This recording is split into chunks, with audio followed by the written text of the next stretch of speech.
Let's do the damn thing. It's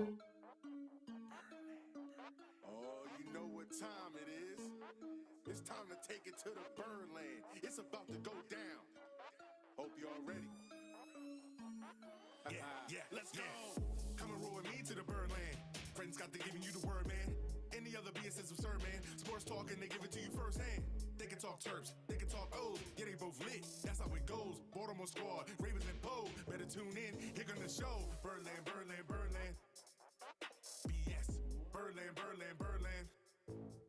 BS.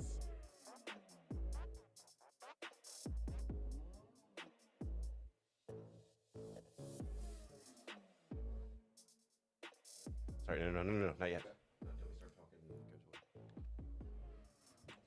What's up, BSers? What up, BSers? Fred, Scott, Ryan, James, Andrew, all in the studio tonight. Well, 3 of us are in the studio. Ish. 2 of us are up here in the corner. Yeah. Trying to work through some things as we got some audio technical difficulties here, but wouldn't be us if we didn't have some sort of an issue. Yeah, no. Start the show. I hope everybody out there had a happy holiday. Hope you guys had a Merry Christmas, Hanukkah, the whole thing. As we get ready for a new year, when can you say, like, transition from Merry Christmas to Happy New Year? When does that happen? That happens on the 26th. 26th, so literally the day after Christmas, that's when you start. Christmas is over. Christmas is over. Hard stop, midnight, Christmas Just Day. like Thanksgiving, Okay. Easter. Fair enough. I'm Halloween. ready to just get the hell out of 2020, I can tell you that. Yeah. I'm just ready to be done with it. It's a hard stop. But we got, 21 ain't getting any better. right. We'll see. Hopefully it doesn't take long for things to kind of iron themselves out. Yeah. We got a lot to talk about on tonight's show. The Ravens obviously continue to control what they control with a big win over the Giants this week. It was a huge victory. Again, it was a victory that they had to have, a victory that, they didn't catch themselves in the trap game or anything like that. They handled what they needed to do. They controlled their own destiny as far as just winning that game and making sure that they advance to next week. And right now, it's win and they're in against Cincinnati after getting some help from the Jets and the Steelers. Yeah, that was big. Yeah. It was huge at that point. But I feel like we've seen this before where we've been a win and get in against Cincinnati in the last week of the season. I feel like I'm having deja vu to a couple of years ago. Yeah. Might have been like 3 years ago, to be exact. Yeah, it feels very, very unorthodox, to say the least.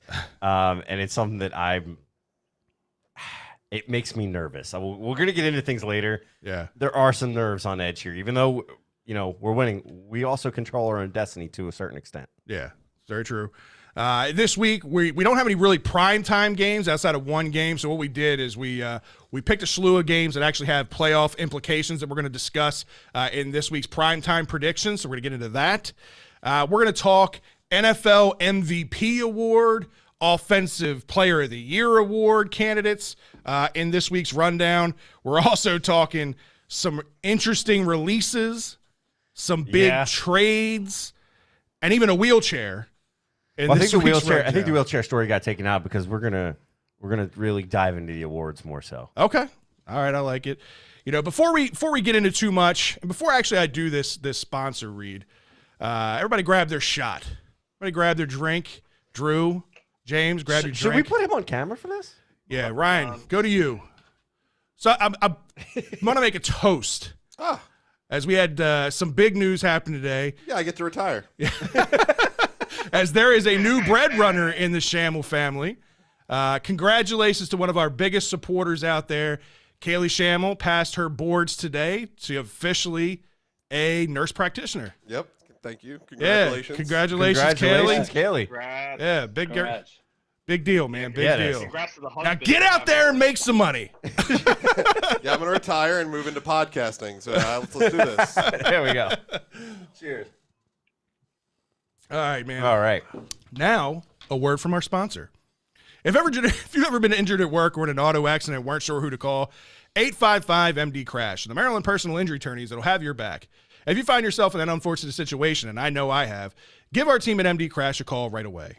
We all know the cost of medical bills, lost wages, and pain and suffering. It can all add up quickly and potentially put you in a bad financial place. But if you want a team that will handle your case, big or small, and just give you some peace of mind, save this number now. It's 855-MD-CRASH. It's 855-632-7274. Be sure to follow them on Facebook for some fun giveaways, including gift cards to some local restaurants. FYI, just putting it out there, the hammer has been put down. Ryan cannot quit his job per Kaylee. Hey, real quick, guys. Your dreams got shattered real quick there, Ryan. Go ahead, James. I just want to say, since this is my first time being on the show for a while because of stuff I've been doing, I just wanted to give Drew a shout out. I wore this special shirt tonight to blend into his wall, so he doesn't look alone. It looks like you guys are sitting in the same room. There's so much orange. I am so ready to get back in the studio and out of this room.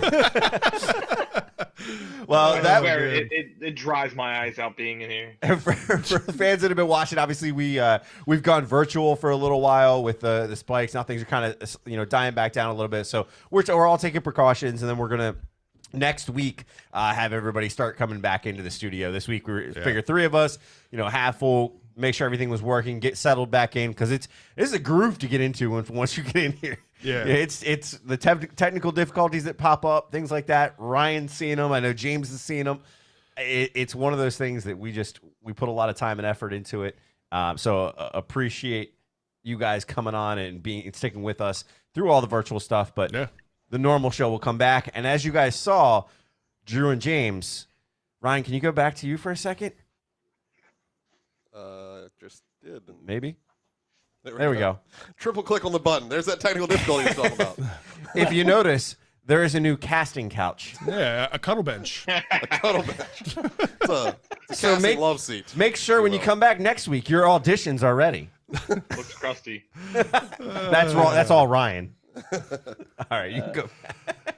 All right, man. It's time for some flock talk. We got to talk the Ravens, right? We're heading into week 17. After a big win over the Giants, again, a win that the Ravens absolutely had to have. We knew going into this week we needed some help for some other teams, but first things first, control what you can control, get the wins that you need to get, and obviously the Ravens were able to do that against the Giants this past week. Yeah, I mean, we kind of all anticipated that this was going to be a win. I think we all had, this game being a relatively pretty simple game for them to win, but we all had worries of it being a trap game. We knew that we had some injuries on the defensive front that were playing a role. We also saw that before the game, Ingram inactive again, healthy scratch apparently. I think there was determinings of whether he was a healthy scratch or whether he was dealing with an ankle healthy issue. Scratch. Yeah, I think it was healthy scratch. Healthy scratch. Healthy scratch. But then you also have Marcus Peters on the defensive side. On the offensive side, I think the other guy was James Prochet. Right. Not being there and being able to return. Which I'll be honest with you, that was a coach's decision. They put Devin Duvernay back there. I know Devin Duvernay doesn't have a whole lot of quick twitch speed, but his hands looked sure. He was able to make a couple of plays and get some extra yardage on punt returns. I was not disappointed in seeing Devin Duvernay back there. No, I mean, he's done a pretty good job when he's been out there, so I don't have a problem with it at all. Right, for sure. What we saw in this game, though, we'll start with obviously Lamar and this offense. Lamar playing more like the MVP that he was last year, really ever since he came back from his bout with COVID. Things have just either re-energized him, re-sparked things for him. Things are just clicking. I get it. The competition that he's been playing against since he came back hasn't been the best. But either way, you still got to go out there and get things done. He's throwing at a high completion percentage. He's throwing very efficiently, and he's running the ball like he did last year. All things look good for Lamar. Yeah, I think he's really shown in the past several games, both sides, right? I think I saw something today. It was yesterday, and actually I think it was Colin Cowherd that was saying it. Something about Lamar now has his passer rating is over 100.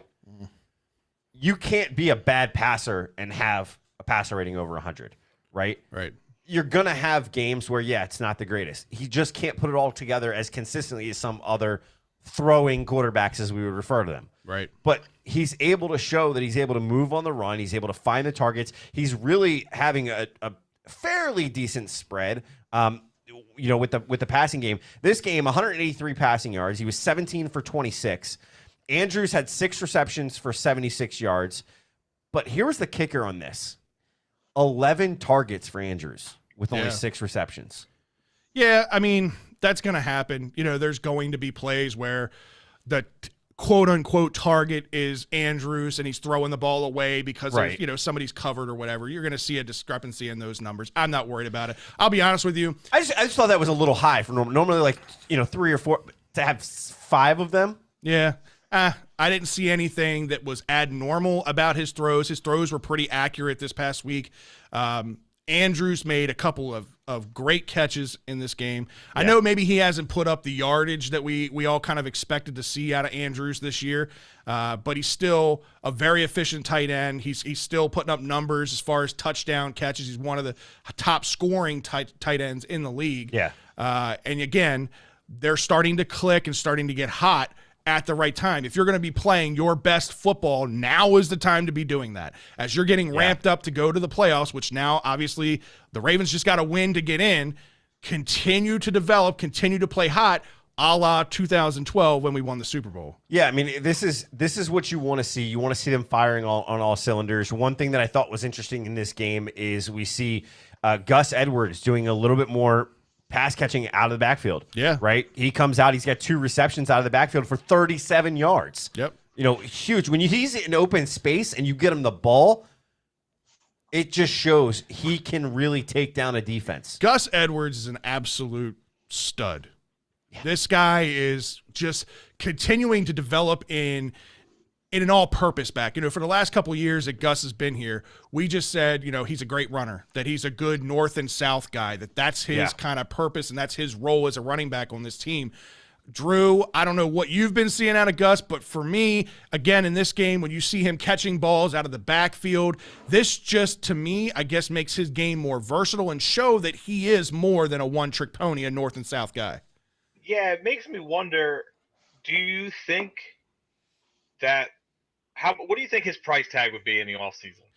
See, it's a good question because I thought, man, there's going to be all these teams that are going to want a guy like Gus Edwards on their team.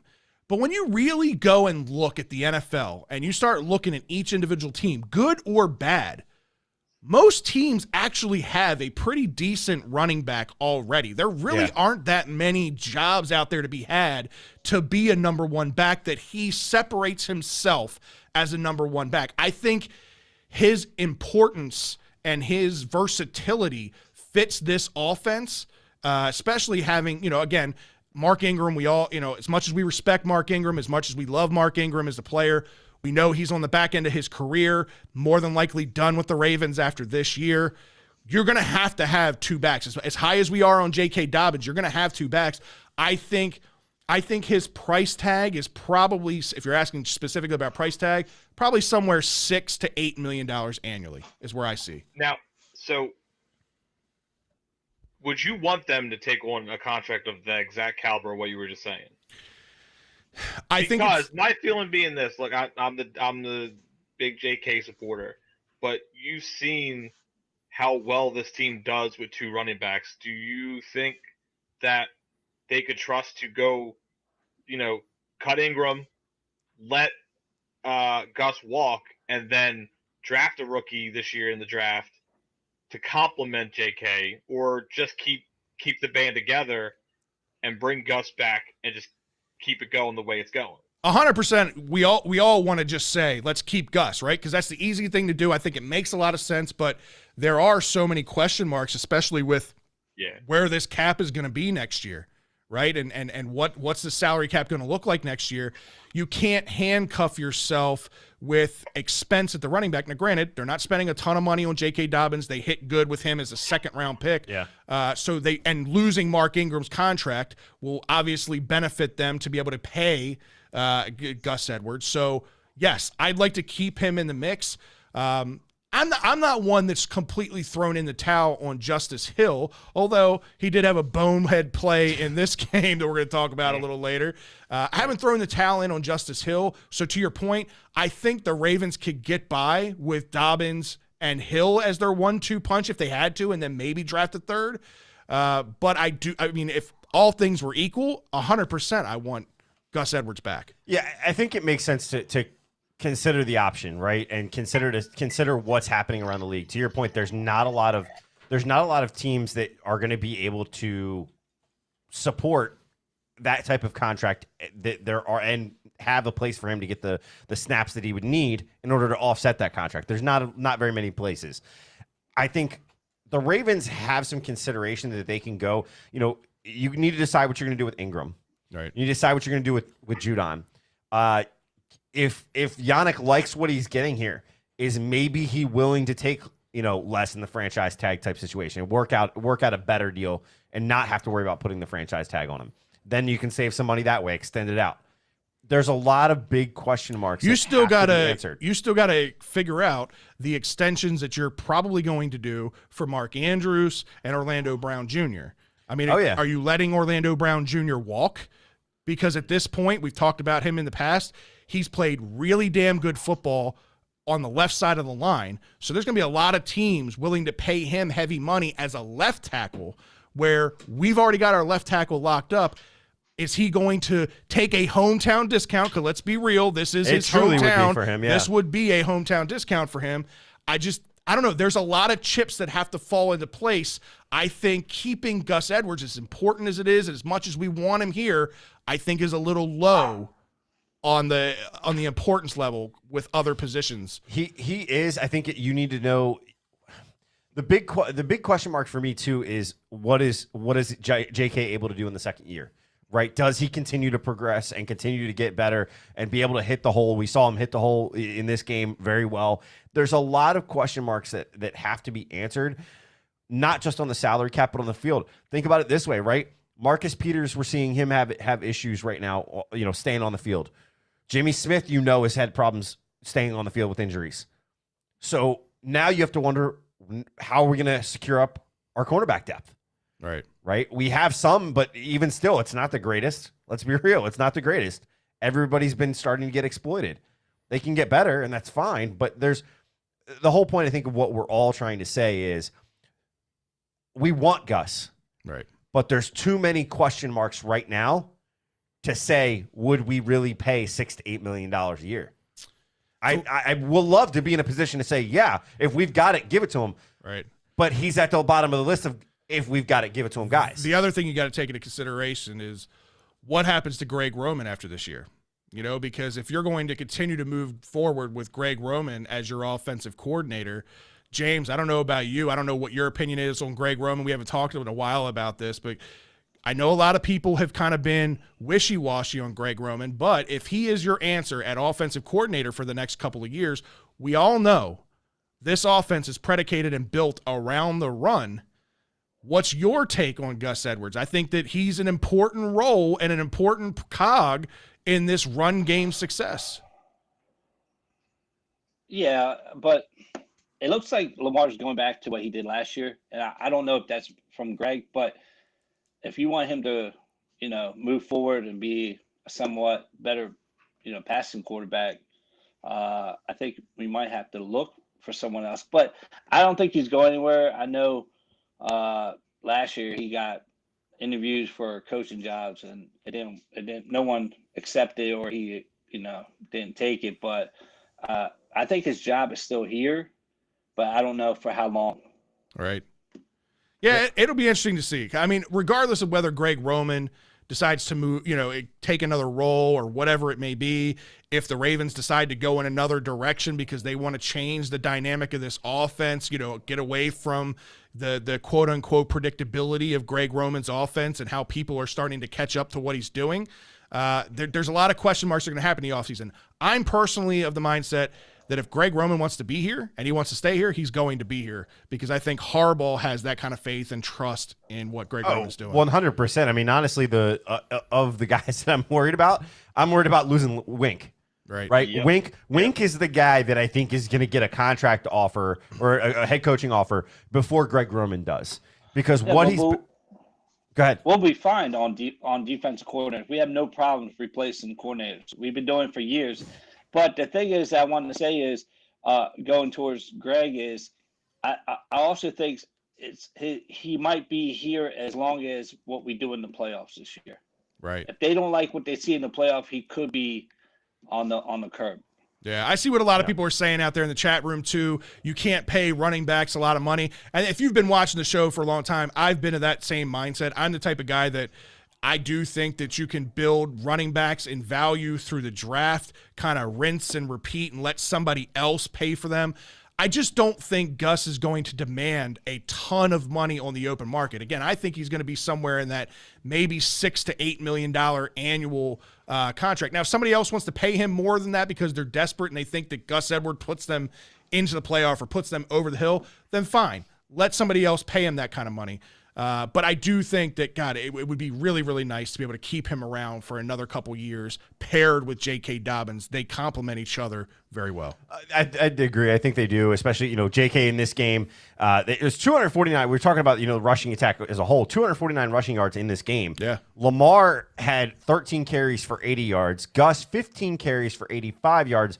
Dobbins had 11 carries for 77, but did have that one TD. And that one TD set the franchise rookie rushing TD record with the Ravens. Yeah, pretty impressive. And this trio, first trio of quote-unquote runners to have over 600 yards and I think over 6 touchdowns in a season in NFL history. Yeah. It's pretty impressive. It just goes to show again, I know a lot of people get kind of caught up in the flash of the passing game and the passing numbers and everything, but just goes to show how good this offense has still been, sticking to our strengths. Yeah. Well, speaking of strengths, one thing that came out in this game was the defense. Yeah. Right? The defense, 6 sacks, and 3 of them in a row on that drive in the fourth, which was just amazing to see. They were doing cover zero, and throwing everybody at the front line and just putting the pressure on Jones, and it worked. You were able to get him. Chris Board in this game, 2 sacks. Yeah. Stepped up in this game, 2 sacks. Also, I think he had like 8 tackles total. Right. So really stepping up in this game and filling a hole. Haven't really seen a whole lot of LJ Ford, especially except on special teams. Right. He's been playing a little bit more there, so I don't know if they're doing a rotation or what they're doing, but Chris Board really stepped up in this game. I was happy to see that. This was what we needed to see. We wanted to see an improved pass rush as we get closer to playoff football, and they were absolutely dominant in this game, specifically in the second half. 6 sacks in total, 11 total quarterback hits on Daniel Jones. Yeah. Like you said, the 3 sacks in a row had me pumped until they go 3 and out. End up kicking the ball off. Justice Hill. I was going to say, because of who, Fred? Because of who? Yeah, Justice Hill with the blunder. The most annoying thing ever. Yeah, it really was. And that's something that I will tell you now. Harbs being a special teams guy and Justice kind of being on the outside looking in for playing time right now. You want to get yourself in John Harbaugh's doghouse. That's a quick way to do it. So at first I agreed with you, right?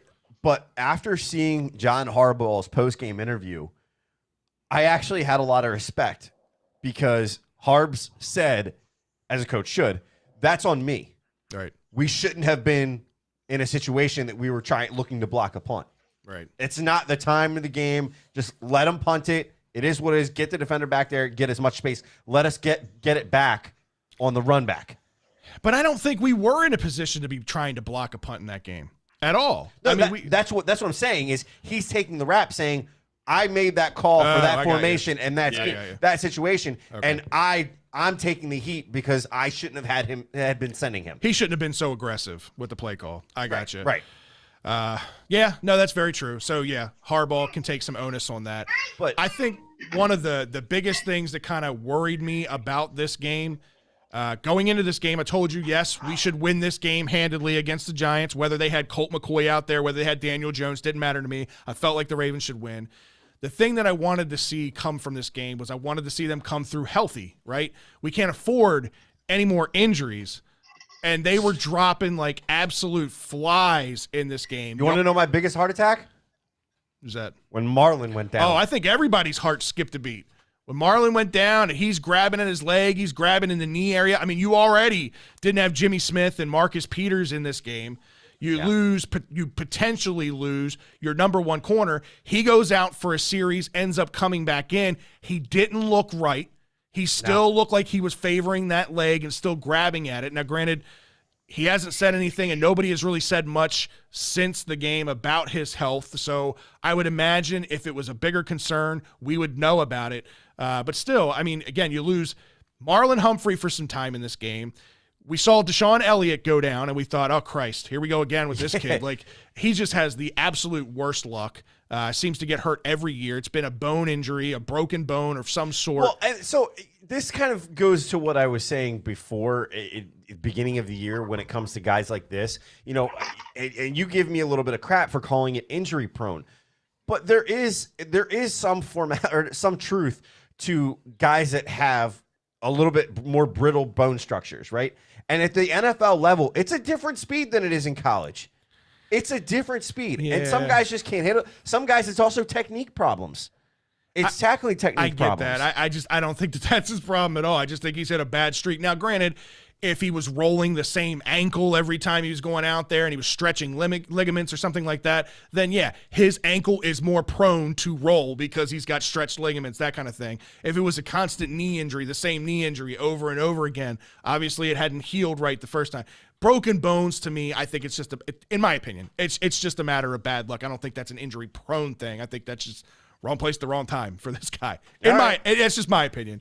But then you also get Pat McCarry, who goes down, who Pat McCarry's been playing great at center. Good. He's looked really good since he's come in there. And right away, Matt Skura comes in, and he looks just like Matt Skura before he left. He's got the yips. He's got bad snaps to Lamar Jackson. It's not pretty. You know, we've already talked about the injuries that we've had on offensive line, and we finally put a unit out there that I felt confident in. Yeah. You know, you got Ben Powers out there, which we've been begging for him to see step Ben up. Powers. We've been begging for him to hit the field. He finally gets out there. You got him out there, and DJ Fluker's looked pretty good the last 2 weeks. I'll give him some credit. Last 2 weeks, I have not been a DJ Fluker fan at all, but he's actually looked pretty good. And then boom, McCarry goes down. He's out for the rest of the game, and Matt Skura comes in. I still I wish I knew. You know, Matt's been on the show before. I really wish I knew what was going on. I don't know. It's mental. I'm like 99% sure it's mental. I think it's mental, but I still harp back to. I think he's still not 100% mentally back from the injury. Okay, and that's he's mental. No, I know, but I'm saying there's a difference between not being mentally back because you're having issues of saying, okay, I don't want to be caught in this position again and wind up hurting my leg again. Right? That's one thing. The other is you get the yips, and the yips just keep playing with your head. I think it started with not really being 100% sure that he was back. We said we thought he was rushed back a little bit. Right? I understood he was on pace. He was great. But just because a guy can come back in 6 months doesn't mean he should. No, I agree with that. And this has been a problem with the Ravens. Look at Marquise Brown, right? Right. Comes back, he rushes a little bit. It's a problem. Yeah, no, I get that. And then, like I said, it didn't stop there with Pat McCarry. You had Yannick had to leave the game due to a thigh injury, which the Ravens are saying they're just going to play day by day right now. They don't think it's anything long-term, but they're not ready to say that he's going to be back for this week. J.K. Dobbins was on the sideline for a little while. Pat Ricard, Devin Duvernay, Willie Snead. I'm telling you, they were dropping like absolute flies in this game, and that worries me. You know, like I said, when you get to this point, you're playing good football. You need all your guys out there. You got one more week of football till the playoffs start. You need to be not only hitting your stride as a team the way you're playing, but health-wise, you need every guy out there you can get. Yeah, and you need all your playmakers out there, and like you said, you need them to be healthy. And when your playmakers are visiting the trainers, you start to become hesitant to use them. It just creates manipulation issues for the roster because now you have to say, okay, who can I put out there? Who am I going to start matching up? What am I going to be doing? It just doesn't work. Yeah, so our boy Garnett brings up a great point. Castillo Colon needs to be in the rotation. He was inactive this week. Yeah, I know, and I was absolutely surprised with that. He was a guy that I think he played in the Steelers game, And the Steelers game, he looked like a vet, like he had been playing every week. This is a guy that came in. That was the week he played center. Right. He came in undrafted, and for him to go up against one of the nastiest defensive fronts in Pittsburgh and have the kind of success that he had, that's a guy that, as much respect as we have for Matt Skura, you can't put a guy back there who can't snap the ball to Lamar Jackson. That's one thing that Lamar does not need to have a concern about or need to be worried about. That should be that's like your one job. Your one job as a center. Your first priority one is making sure you snap the ball clean to your quarterback. Yeah. And if that's a problem, he needs to go. And I think Castillo-Colon, however his last name goes, I think he played well in that Pittsburgh game. Drew, did you see him play, and what was your thoughts on him? Yeah, he looked really good in the Steelers game. I was pretty let down. I think he's pretty much been a healthy scratch ever since. Yeah. I mean, I might be wrong on that. No, you're right. 100%. And I was a little, even I was thinking that weeks ago, I was a little disappointed, like when the Cowboys game rolled around. It was like, not that you had to be in the starting lineup once everyone was back, but like you keep throwing guys in there, and it looks like if it's McCarry and not Score, it looks like the line's balanced the way it is. Right. But Christ, why wouldn't you keep a guy that did decent for when you were in your lowest of low, like your season looked like it was going in the tank, and you lost a game, but dude, he looked like a really good offensive lineman in that game. Why didn't you just – I don't know why he's been a healthy scratch this whole time. Yeah, I don't know either. We get some people chiming in, too. I think Robbie, Craig Zero, both chiming in, talking about Skura basically playing tight end. How many times in that game did it feel like they were saying Skura is eligible receiver? Eligible. I must have heard that at least a dozen times in that game. So it was hilarious. Even the announcer said something about it. They had made it so relevant. Yeah, there was something I did want to talk about and get everybody's opinion on, because I kind of felt it during the game. I'm like, I'm not seeing it. And then I go back and I look. No fourth down conversion attempts in this game. I understand, we won the game 27-13. It's fine. But we didn't even do it on 4th and goal with 4 minutes left in the first half. Right? So 4th and goal on the 2. And we didn't go for it. Okay, fine. 4th and 3 on the Giants 33. Field goal team went out there. We wound up getting the penalty, making it 4th and 8. And having a punt. Yeah. The 4th and 3, I'm going out there, at least try to bait them off sides. But then I started thinking about it going, all right, well, maybe that's not a good idea because we have an issue with penalties on our own guys. Right. So maybe it doesn't make sense. What is your take? Were you surprised? Do you care that we didn't go for it on 4th down? No, not in this game. I mean, if we were going against somebody that, like you were just saying, like if it was a closer game or a game that we knew we needed to score high points and we needed to score on every possession, yes, I would expect Harbaugh to be his normal aggressive self and going for those attempts, especially on 4th and 2 at the goal line. Like you would expect him to try to cash that in for 7. But for me, against the Giants, they're not going to put up a ton of points. Your offense is playing at a pretty efficient clip at that point. Take what you can get. Don't give them good field position when you don't necessarily need to, that kind of thing. I think it just makes sense for them to be conservative in that route. For that. Okay. All right. How about you guys? Ryan? About the 4th down conversions? Yeah. Yeah, I mean, like Fred said, the 4th and 2 or 4th on the goal from the 2 is the one time where I would think they could have gone there because we've seen times before where we missed that and then we get a safety. So, it's almost a no-risk proposition as good as this defense is playing. Right. See, you guys are going the opposite way. The 33, I think I would have taken the 50-yard field goal. You got to work out Tucker sometimes, too. Well, that's the one that I was surprised. That was probably the biggest surprise to me was you get that penalty, which shifts you back 5 yards. It would have been, a 55 or 56-yard field goal. 55-yard field goal at that time. That is 100% in Justin Tucker's range. He's made 60 in his sleep. 55 yards is nothing for Tucker. So, yes, I will give you credit on that. I was surprised with that one. I would have taken the ball off Tucker's foot on the 4th and goal from the 2 and put it on his foot after that penalty. Right.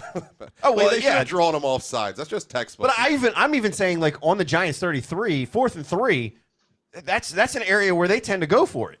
Right. They tend to go for it. It's if you're in between. What were they already up by though? That's my point. It was 20 to 3. Over. Right. So they're up by 17. They're going against a team that they don't expect to score a whole lot. Your defense is playing good. Again, I think if they're playing against the Chiefs, yeah, they're keeping their foot on the pedal and they're going for it. But against the Giants, Let's not do that though. Let's stop. Let's stop playing different football against different teams. I agree with that. Yeah. This is how we are in the position where we needed somebody to lose. We forgot to play Ravens football. We're finally playing Ravens football and we're running over people. So when the Chiefs come, kick the fucking field goal. Just play exactly like you're playing anybody else. Yeah. Right. James? I was disappointed not letting Tucker kick. We got the best kicker in the league, and we don't barely even use him half the time. So Right. we're paying him good money. He has a good foot. Let him kick it. You know, I trust him better than some of our wide receiver hands. So Can I put complain the for 1 points up minute? there. Go ahead. Good. All right, not Ravens related, but we all know we're fantasy players here too. We got the Some Titans. of us are actually players. We some got the are not. Titans game Some of us in win the titles. snow, and we are playing. Oh God, I'm losing it. Who's the Titans kicker again? Goskowski, right? Yeah. Yep. So I got Goskowski. I need 6 points from, and they're not letting him kick because it's snowing. The dude played in New England forever. Let him kick. He'll be fine. The couple times he got the kick, he drilled it. He never slipped, never did anything. They punted from the 30-yard line. What are you doing? And it went into the end zone. You got 10 yards. Congratulations, Titans. And now I lost money. Have a good day. So apparently Justin Tucker just sets Ryan off I on didn't know rants. this was a fantasy. Let the powwow. kickers kick. That's all I'm saying. It's their job. If all of a sudden he falls down, don't let him kick again. Kicker at 57 yards is in his wheelhouse. Let him kick. Why are we punting? Yeah. Yeah. That's what I'm saying. 100% they should have taken the points there. You know you've got one of the best kickers in the league who makes 60-yard field goals in his sleep. 55 yards would have been a warm-up kick for him. Yeah. You take that kick. Scroll down there, Ryan, on the Oops, chats, sorry, because there was a chat that came in that legit question. Yeah, that one there. Pull that up. Will our offense evolve during the playoffs? Hope not. I think No. it's Stay the wait is right this second. it's not an evolve question. Again, it's kind of to Ryan's point here. It's, do you get outside of your element and try to play non-Ravens football? And that's where the Ravens end up getting in trouble, right? Is you try to beat somebody at their own game. And that's not what the Ravens are good at. The Ravens are good at doing what they're doing right now, running the football down people's throats, taking passes when the passes are there to be taken, letting Lamar be Lamar, letting him use his legs. And whatever the Chiefs are going to do and whatever these high-flying offenses are going to do, let them do it. Just make sure that when you have the football, you're efficient, you're putting up points, and you're scoring when you have the ball. I think when I'm looking at this situation and you're asking if they're going to evolve, I think they can evolve. However, to me, the bigger question is personnel, right? Are we going to have the personnel that we need going into the playoffs? Yeah, that's a different question, but yes. But you can't evolve in the playoffs if the personnel that you need out there isn't there. If you have to, what the question is, are you going to evolve in the playoffs? And regardless of who you have, let's say you have everybody healthy, are you going to evolve? Evolve would mean taking another step in your offense, doing something that's unexpected, doing something that you're not doing right now. The Ravens are hitting their stride right now with what they do well. They've committed to the run game. They're committing to what we've been asking for all year, with Dobbins being the bell cow and Gus Edwards being there as the number 2 and Mark Ingram not seeing the field. Yeah. Everything we've asked for, they're doing right now, and that's why they're putting up the points that they're supposed And to put up. I'm not disagreeing with you. What my point is saying is, before you can ask if they're going to evolve, you have to have the personnel to see if we can evolve. Because if you have a completely different personnel and you have to run different packages out there, then yes, it may not evolve. It lessens the chance that we can evolve because you don't have the personnel that you need out there. That's what my point is that you have to look at what we have as far as personnel available before that happens. Before you can even make a judgment call of whether we're going to evolve or not, you have to know that. And if we don't have these guys out there, it's going to be a problem. So Chuck says, go ahead and put that up there. He says, I think you learn to adapt in the playoffs, not evolve. Do your game plan, adjust if it doesn't work. I agree with that to a sense, right? Like, the Ravens are never going to abandon the run game and be a 500 yards through the air kind of team. That's not what this team is built to be. They don't have the wide receivers to be able to do that right now. Their success is being efficient and running the ball and controlling clock, right? Limiting how many times the other team is on the field. That's what ultimately the Ravens' success is going to be around, and they're going to either win or lose that way. They're going to lose when they try to play to another team's strengths. We've seen it every single time they've played the Chiefs. We saw it last year when we got behind to the Titans. They get outside their element the minute that they get behind. That can't be the case this year. We're going into the playoffs, and there's a lot of good teams in the playoffs right now. The Bills are a damn good football team. You're welcome, Chuck. The Chiefs are a good football team, right? If we're going to play any of these teams, we got to be efficient, and we cannot try to beat them at their game. Beat them with our game. Beat them what's gotten us to a 14-2 record and to an 11-5 record. Do what you're built to do. Run the football. Yeah, you can't get away from that, and that's the problem. But you also have to make the adjustments. You can't run it's defensively. But it's either all or nothing with Greg Roman. It seems like he's either all in to the point that you're like, Juice, what you're doing is not working. Stop, or he does it to the point where he won't do what got you there, right? So he turns it into a passing game and barely even runs the ball. Right. Go ahead, Ryan. So we keep trying to stop the Chiefs and the Bills and these teams with Lamar. You have to stop these teams with Jimmy Smith. You have to stop these teams with Patrick Queen. You have to let your defense do your job and forget who you're playing on offense. You're playing the Chiefs' defense. You're not playing Patrick. Right. 100%. You just have to play yours. Like you said many a time before, you can only score 7 every time you touch the ball. Exactly. Like, it doesn't matter if it takes 3 minutes or 20 minutes. They're not getting the ball back until you give it to them. Right. So as long as you score 7 before you give the ball back to them, you can do it in 10 minutes. Right. And if you have to score 3, just hope your defense does their job. They're getting paid too. Score 3. And that's my point. If the Ravens stick to doing what is their strength and playing Raven football on offense, I believe that their defense will get enough stops that they can beat anybody in any given day. It's, to your point, when Greg Roman starts to go into panic mode when they get behind and think that they got to start throwing the football over the field because they got to score just as quickly as Kansas City scored or just as quickly as the Bills scored. That's not the case.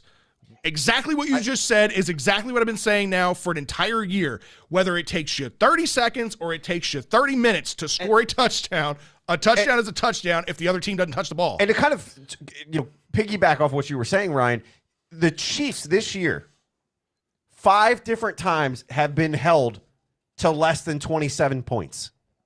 Right? Right. This is a team, it's a high-powered offense. We're used to this high-powered offense putting up 30, 40 points a game, 45 points a game at times. Right. All surrounding the Ravens game. They were bad 2 games before the Ravens and 2 games after the Ravens. Somehow they lit us up. But look at this. All right, so think about this. We talk about this. The Falcons game this past week, 17-14. Yeah. Not one of us, by the way, had it being that low scoring of a game. I don't think the Chiefs have beaten anybody by more than 7 points in the past 5 or 6 weeks. It's been a while. 1, 2, 7 straight games 3. with single-digit games. Yeah. Single-digit games for the last 7 games. The last one that they beat 35-9. The Jets. That's what I'm saying. Yeah. The Chiefs don't scare me. The Bills do. The Bills don't scare me. Really? Greg Roman scares me. Yeah. The teams, I 100% believe. We have the talent. We have the talent on this team to beat any team on any given healthy. Sunday. Well, as long as we play the way we Diggs is play. a bad Go ahead, guy, James. man. I just want to get this out of the way. I don't know if we're going to talk about it, but we're talking about take the points, this and that. The Raiders, Miami game. You take that touchdown. I'm sorry. You guys can think of what with the time and all that, but take the touchdown. I hope you're right, Yep, James. yep. I hope we stop seeing knees on the 1 because I understand the thought process on it, but I'm so sick of it, and I hope people don't they do had it to go anymore. down the field to score if you score a touchdown. Right. It wasn't going. You weren't going to lose by a field goal. It wasn't that miracle catch that ended up ending the game. Yeah. Yeah, but I get it. I mean, you left 23 seconds left on the clock. I'm expecting your defense not to have an absolute mental breakdown like they did and allowing that play to happen where fucking Ryan Fitzpatrick's getting his head torn off and somehow completes a pass 50 yards down the field. 23 seconds should stop anybody, especially with no timeouts. If you can take it to 0, great, but still 23 wasn't enough. If you can take it to 0, I understand. But 23 is not 0. You have to know through 16 games that your defense, if you're the Raiders, and you don't want to admit it, you're never going to come out and admit it. You have to know through 16 weeks that your defense, your secondary especially, is hot garbage. I know. Score the points. All right. Well, but that's my worry. I don't think we're in that same vein. I don't see the Ravens doing something that asinine because their defense is that much better. So I don't. That's no comparison. But yeah, take the points. Right. I think to me, I look at it and I kind of agree that the right move is there to go down. You're talking about that your defense is shit. You know it. So why do you give them the time to have more time to drive down the field? He was trying to make an attempt to give them the least amount of time to come back. It's all this whole conversation. The whole conversation is on the defensive lineman. Right? We're talking about, the line. If the defensive lineman doesn't hit him in the fucking head and doesn't grab his face mask, we're not having this conversation. John Gruden looks like a goddamn genius. No, he still doesn't. No, he does because he wins the game at that point because he took the time down and did not give Ryan Fitzpatrick the time to drive down the field. Ryan Fitzpatrick historically has killed John Gruden in the games that he's played him. He has killed him. Did it again. Fitzmagic, baby. He was trying to make an attempt to not have that happen. I get it. They also said that Carr should have ran around a little bit before he took that. Before he took the knee, he should have backed off a little bit. Got to 0. Yeah, I mean, I guess I don't know. Why are we talking about the goddamn Raiders? Well, we got to talk about. I know why it came up. I know why. Easier for the Ravens to get in. Right. I know. Thank God it ended up not mattering. Yeah, we got to talk about the playoff picture and how we were going to get into the playoffs and whatnot. And obviously, the first game and the easiest path that we thought we might have would have been that Raiders and Dolphins game. Raiders beat the Dolphins and we're in. Tua looked like shit as long as we win. Tua did not look in that game. Did not look good in that game, and that's why Ryan Fitzpatrick ends up coming in. And to Ryan's credit, Fitzmagic. He's going to start this week too. It's a full-blown miracle that they're running the college 2-quarterback system in the NFL and it's going fine. And if there's anybody that can do it and not getting his feelings about it, it's Ryan Fitzpatrick. This guy, he's one of the best guys to come off the bench and have as a backup quarterback. He's a career I'll save you in the fourth guy. He's the career best number 2 that I could think of. Everybody loves a backup, and he likes being He's a Hall of Famer. Yeah, as a backup. He might be a Hall of Famer as a backup, which is insane.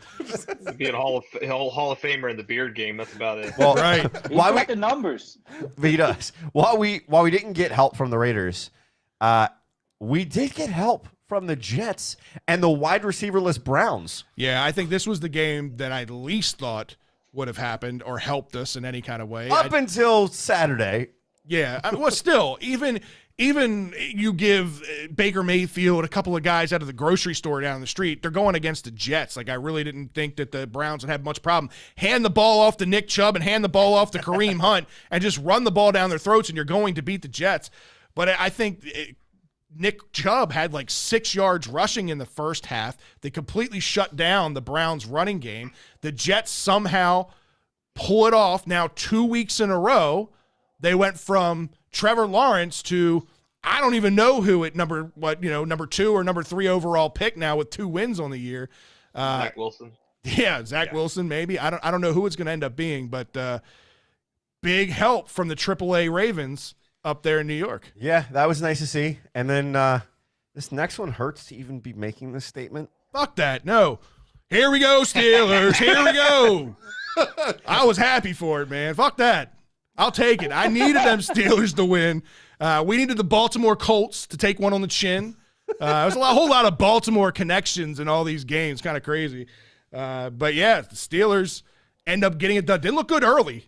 It didn't look good early. Ben Roethlisberger looked like Ben Roethlisberger of this year. He looked terrible in the first, 2.5 quarters of this game. But then he was able to get his shit together, pull things together, get back in it, and pull it off. I think everybody kind of knows, but let's just outline it real quick. With 2 of those 3 teams losing, Yep. we're in. We're in if we win. Gotta win. We got to win this week, and we're going up against the Bengals. It's, I know it's a division game, and I know they don't have Joe Burrow, and I know they're not bringing back Andy Dalton. He's doing things down there in Dallas or whatever. They scored 37 points this week. I think it was 37, right? Against Houston. Okay, but that's 2 weeks in a row now. Finley beat the Steelers, and he beat Houston and Deshaun Watson.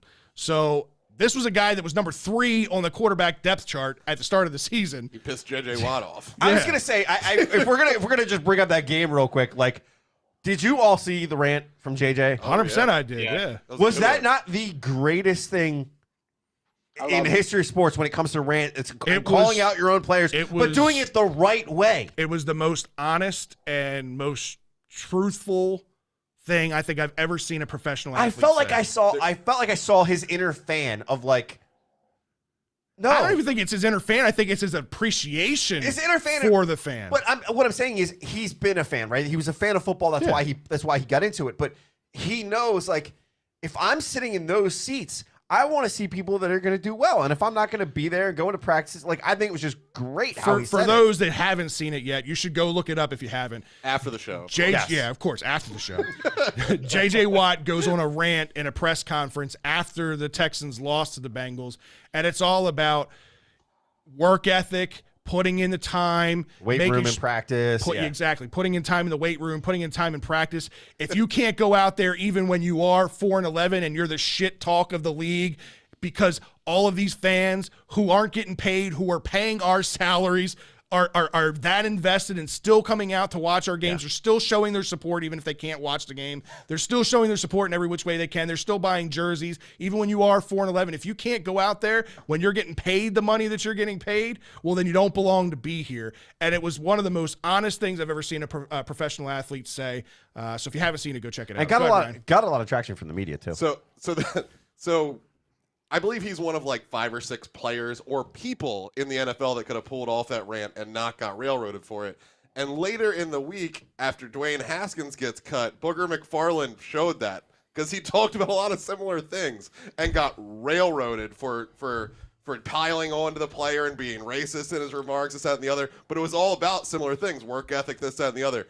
You, as Booger McFarland, you don't get to say that. I don't care if you've been in the league 20 years. You're not the face. Mr. J.J. Watt is the face of Houston, much less the team. And he's the face of the current modern-day NFL. I think that's where a lot of people's criticism was coming from with Booger, was Booger's day and age and the type of football and the way that they were getting paid and the fans. All that stuff was different when he was playing versus what it is now.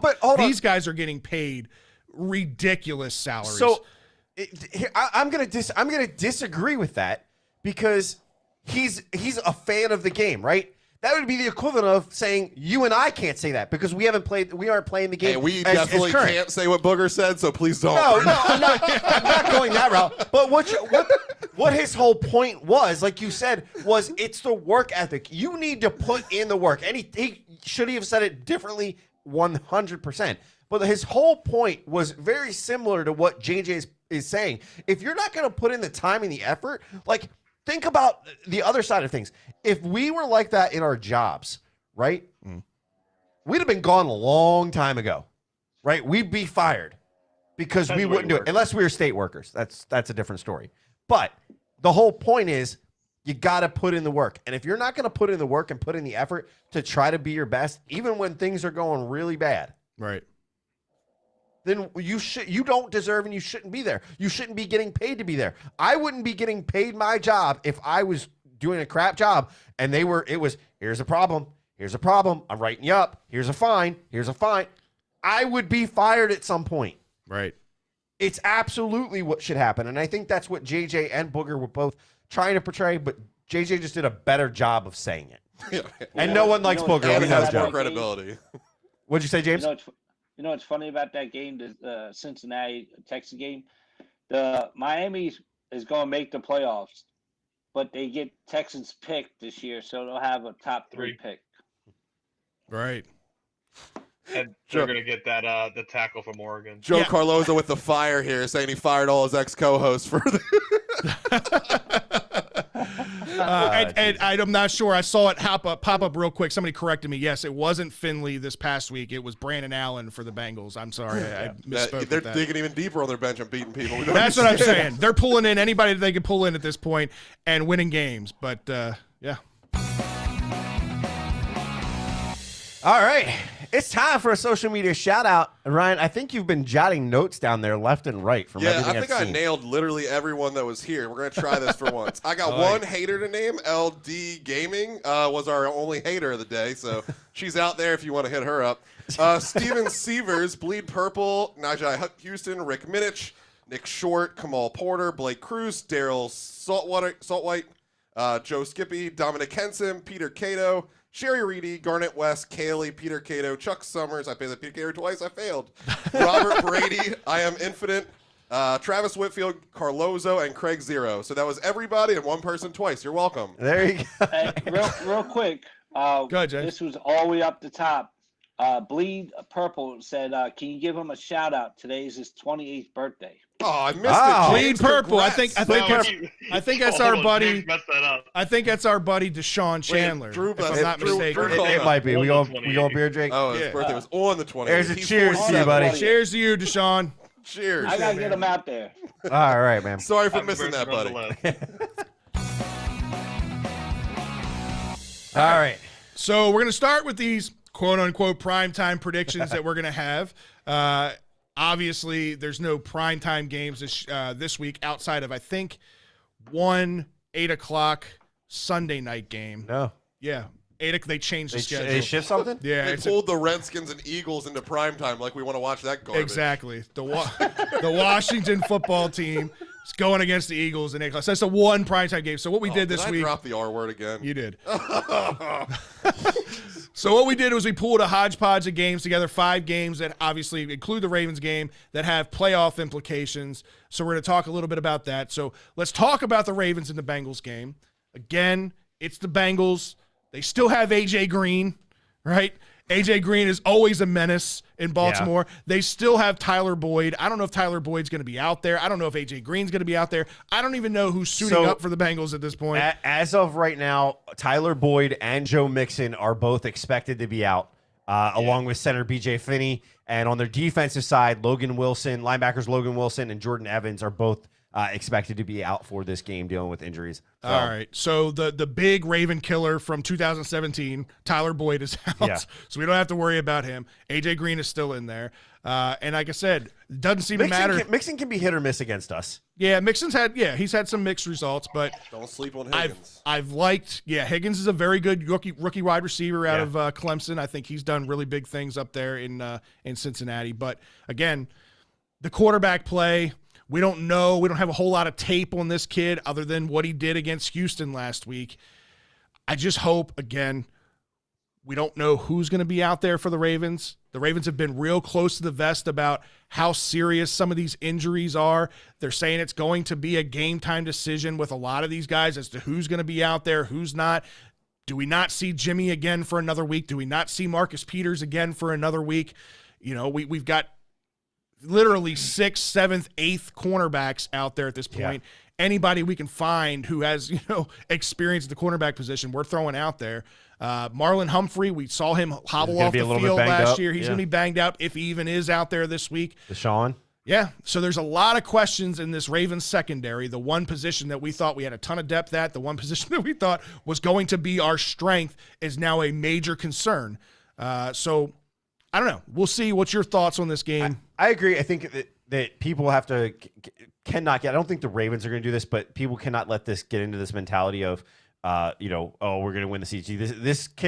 This has the potential to be a trap game with our injuries that we're having. Our offense is starting to get a little bit banged up here at some point, especially with we saw Willie Snead, J.K. all with the trainers. It's one of those things. It's real.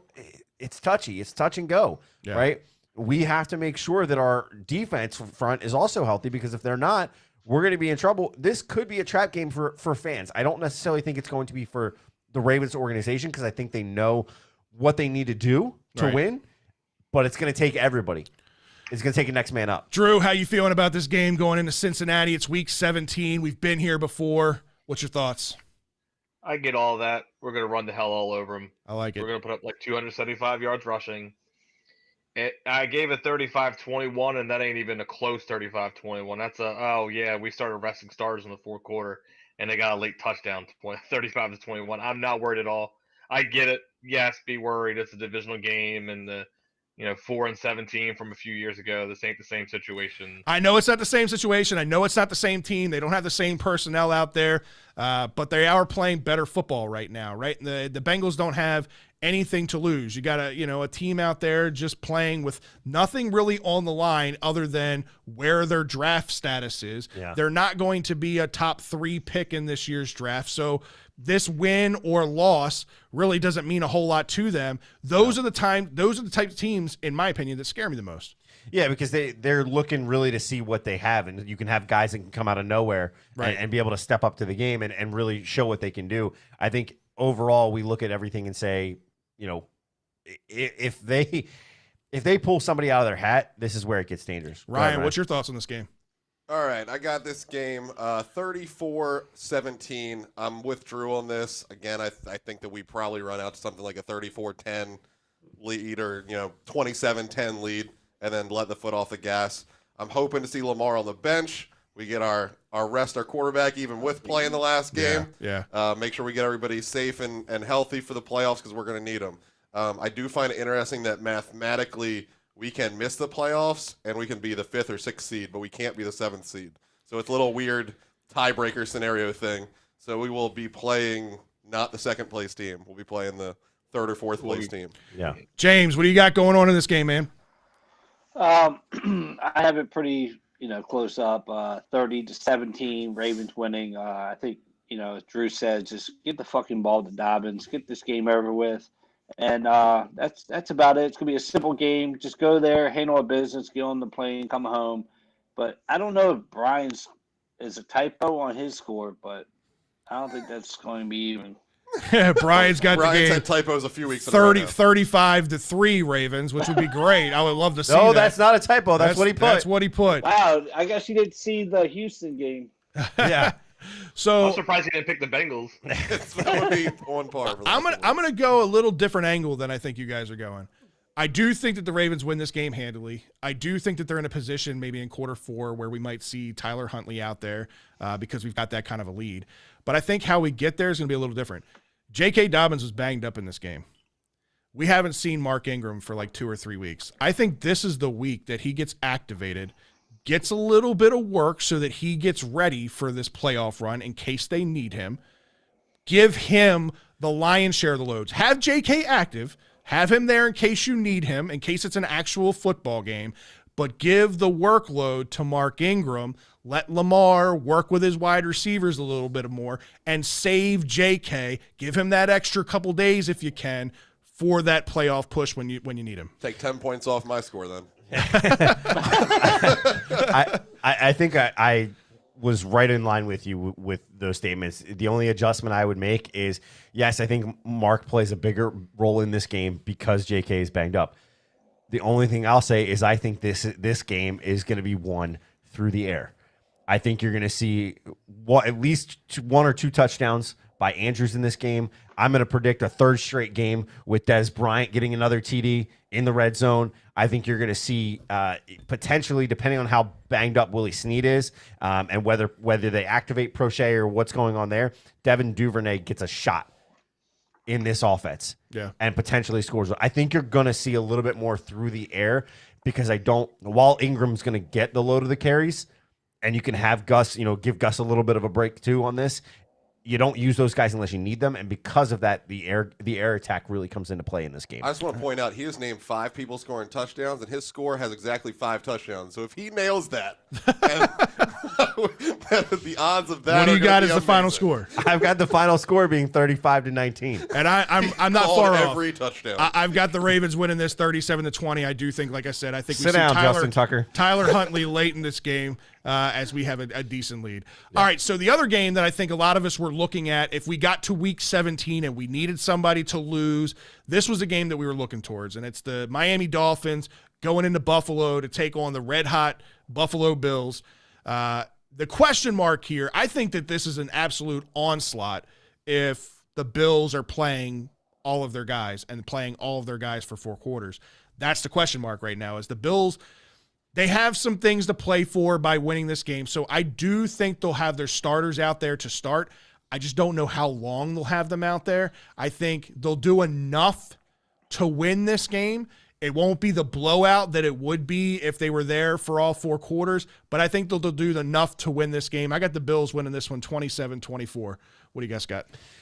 So I'm the lone wolf here. I think for that exact reason, I think do they have something to play for? Yeah. But getting into the playoffs is big, and having guys that are, a little bit more rested, it's helpful at times as long as you're not the Ravens and scheming problems. I think the Bills can do it, and this is the year that everything seems to be clicking for them. I think if you do have their guys play, it's maybe for 2 quarters just to get the reps in if you want to, but I have it being a close game, but I've got the Dolphins winning this 21-17. I think Ryan Fitzpatrick helps the Dolphins propel themselves into a playoff spot here, and he's going to be the one to do it, and he's going to do it against the Bills. Drew, tell Scott why he's wrong. Because I don't. That was the best thing. No, because I got a little caught off guard. I didn't know I was gonna be the next one. Every now and then it happens, and normally I don't stutter on my words. I can't. I don't know. I'm gonna use this as a platform to kind of get on harp an opinion I've had lately of the Dolphins. I don't buy into this bullshit where you're gonna have a quarterback starting this game that's a rookie, and I get it, he's a rookie. There's growing pains sometimes, and maybe they, especially because of defense, they're outperforming maybe even themselves might have predicted. Right. But you're not going to tell me that a rookie's going to keep starting 3 quarters of a goddamn game, and a guy with a cool ass beard is just going to keep coming in the 4th quarter or less and win games. I have it as it's a Bills win, 24-18, because I'm going to be very specific.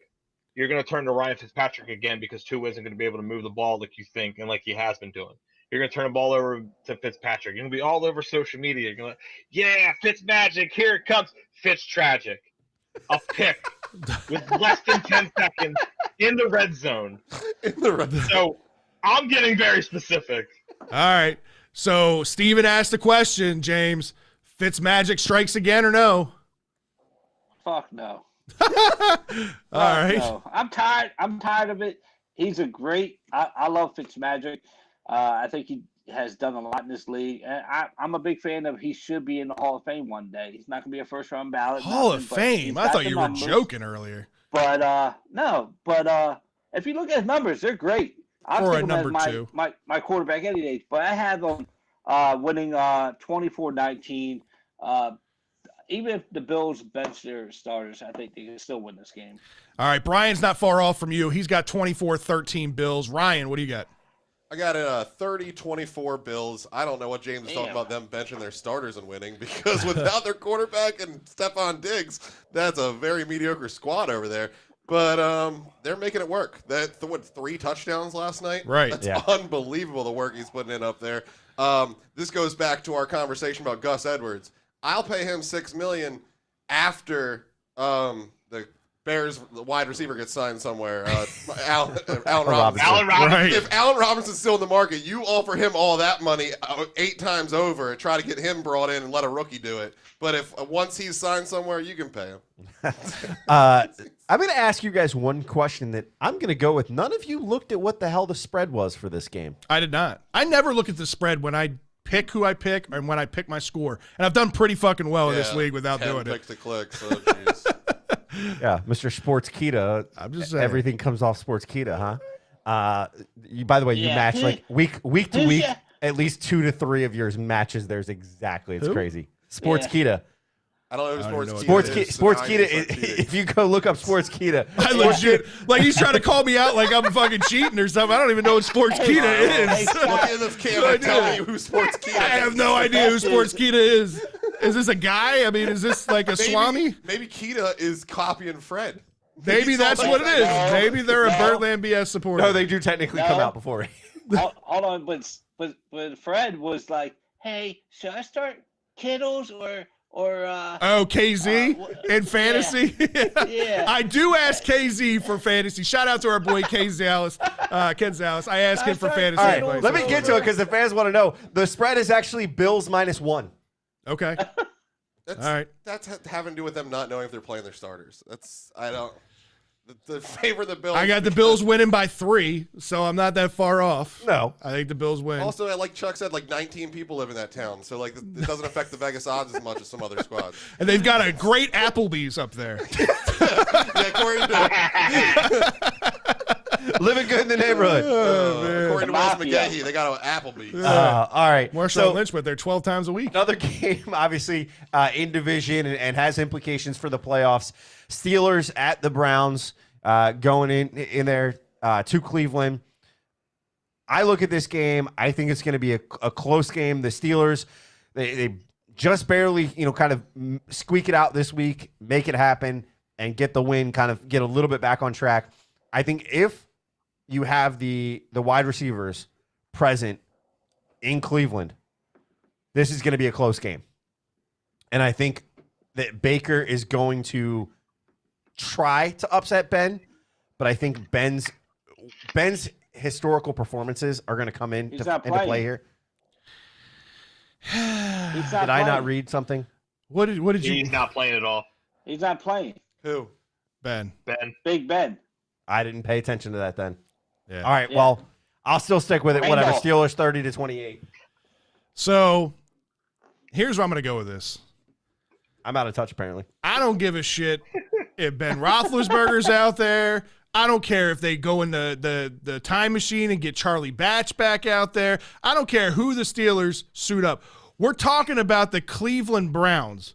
If there's any franchise that could fuck this up and go from potentially being an AFC North Division champion to not even making the playoffs, it's the Cleveland Browns. Right? We're talking about the Cleveland Browns. Everything in my soul says Cleveland Browns will lose this game. It's probably going to be close, and it's probably going to come down to some kind of kick that clunks off the pole or something like that to just give them enough hope to hold on till the very end of the game, and then it's going to have their hearts ripped out of their chest. Steelers win this somehow 30-29. All right, so you weren't that far off. No, Ryan, what do you got? All right, I got the Browns winning this. I do think that your prediction will be a lot more entertaining than my prediction. So I'll watch that game 10 out of 10 times. Browns 27-20. Again, you don't have Ben playing. We saw how terrible all their backups were last year. We know that they can't run the ball all year this year. So if you can't run the ball, you can't throw the ball. I'm probably high with 20 points. I don't know where they're going to get 20 points from. All right, Drew, what do you got? We were almost out of people, I forgot to Drew. score for a sec.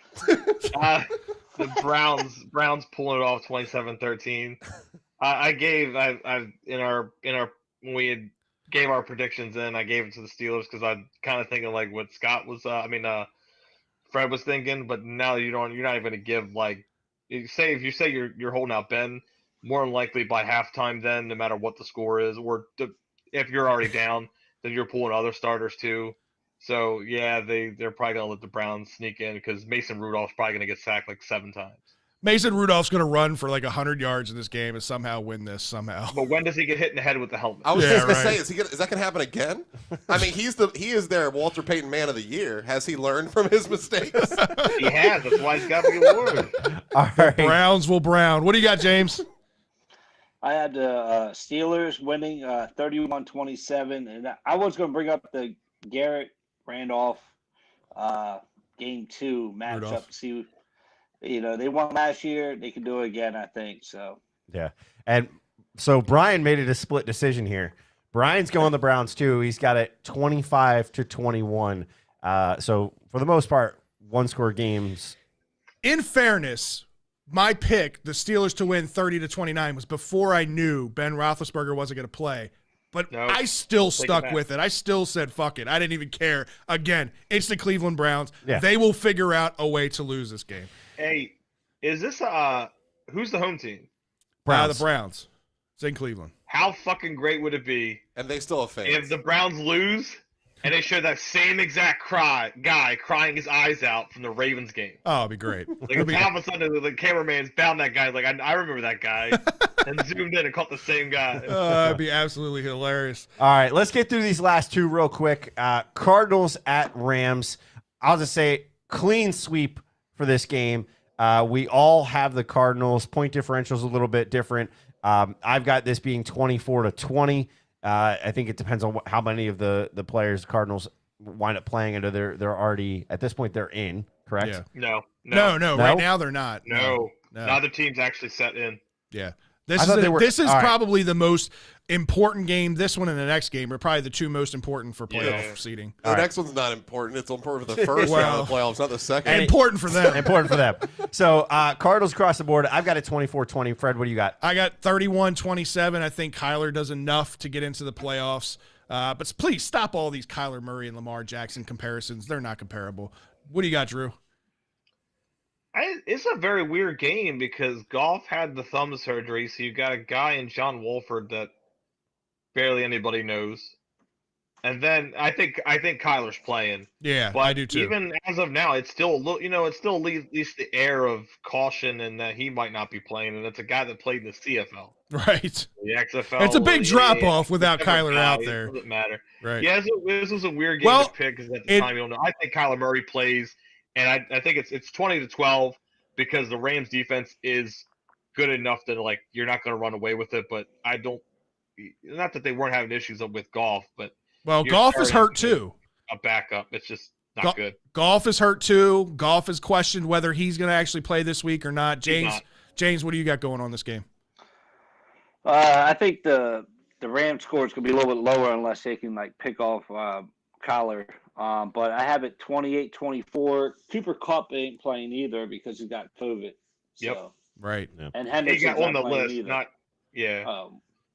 Yeah. But still, it's within the time of the game. And then Brian has this 20-17. So What do you got, Ryan? 35-24 Cardinals. I think Kyler only shit the bed for my playoff game, and then we're going to move on. Have a good day. He did just enough for me to win the championship. By 100 points. Maybe he didn't need to do He anything. could have got a 0. He could have He got a didn't need 0. to do nothing for you. would you all just shut the hell up and stop Alan just could've gone rubbing to a the salt funeral in? and been all right. Yeah, right. All right, last game.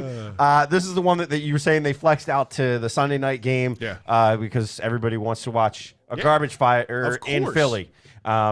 This is for the division, right? Yeah.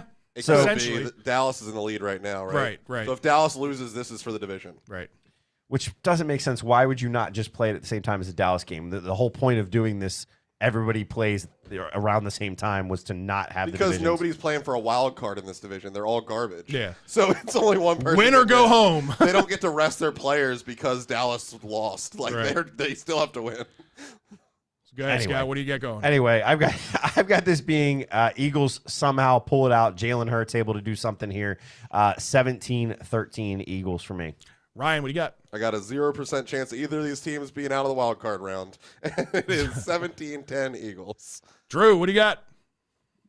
It's 20-7 Eagles, and I'll step it up and say that the Giants beat the Cowboys, and you're going to have a 6-10 team hosting a playoff game Wow.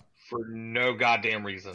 That makes me they, sick. And then they get rid of the And NFC look, AFC. I'm not even really a proponent of the reseeding, and it's rare enough that you have a team that's like 7-9 or 8-8 Right. win the division, but just my God, like it just where's the competitive balance in that division? Yeah. Just you keep scratching your head every week, and it changes. It's like a different team every week, and they're all of them are gonna have just a terrible record. The only reason I'm going this way is because of the storybook ending. I think Alex Smith is going to start in this game. They've already announced that. The Is story. there another option? Yeah, right. Haskins going. The story of Alex Smith's comeback, the fact that he's actually out there playing in a meaningful game in the last game of the year, Week 17, I think he does just enough to win this game. I think it's like, again, how a storybook is written. It's going to have a good ending. Now, this is how it's going to end. It's going to be after this game, and then they're not going to win shit when they get to the playoffs. He'll do enough in a game-winning drive at the end of the game to get them in field goal position to win this game.